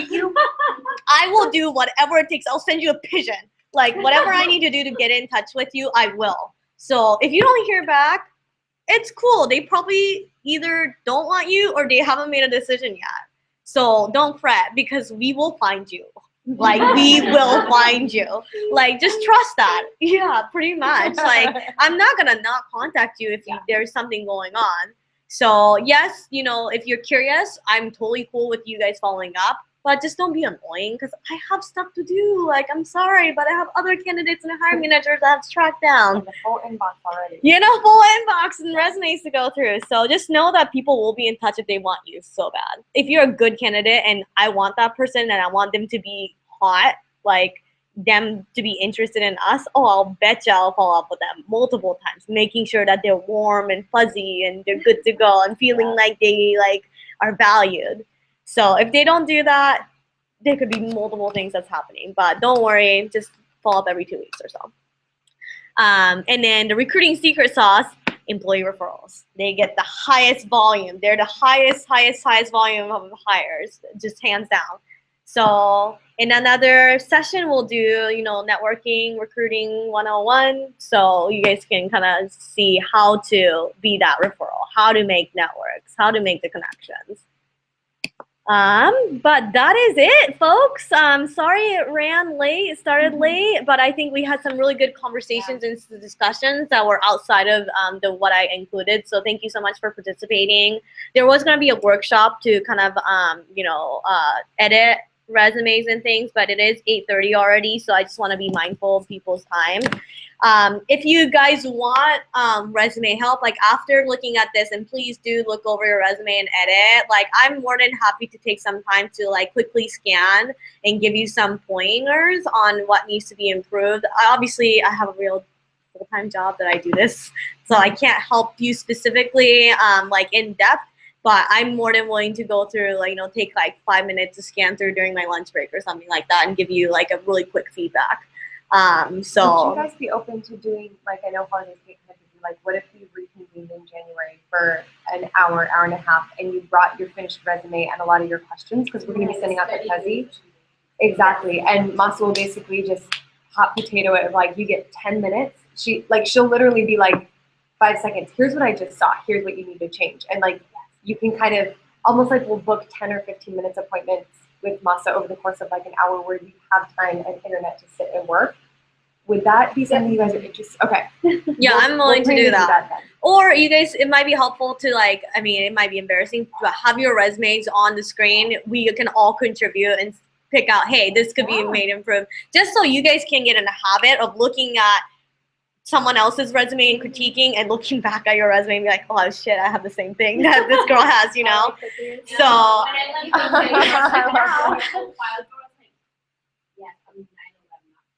Yeah. I hate. Yeah. So yeah, we can do a follow-up session if you guys want. Just send that feedback to Kate. She will email you.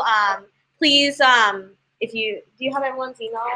Katie and Morgan, if I could get yours, I've told everybody else's. But I wanna Perfect. So to make get sure yours you first. connect with Kate. And thanks for coming by. I hope this was helpful for you. And Maasa, thank you for You are so hosting, welcome. for wine, Yeah.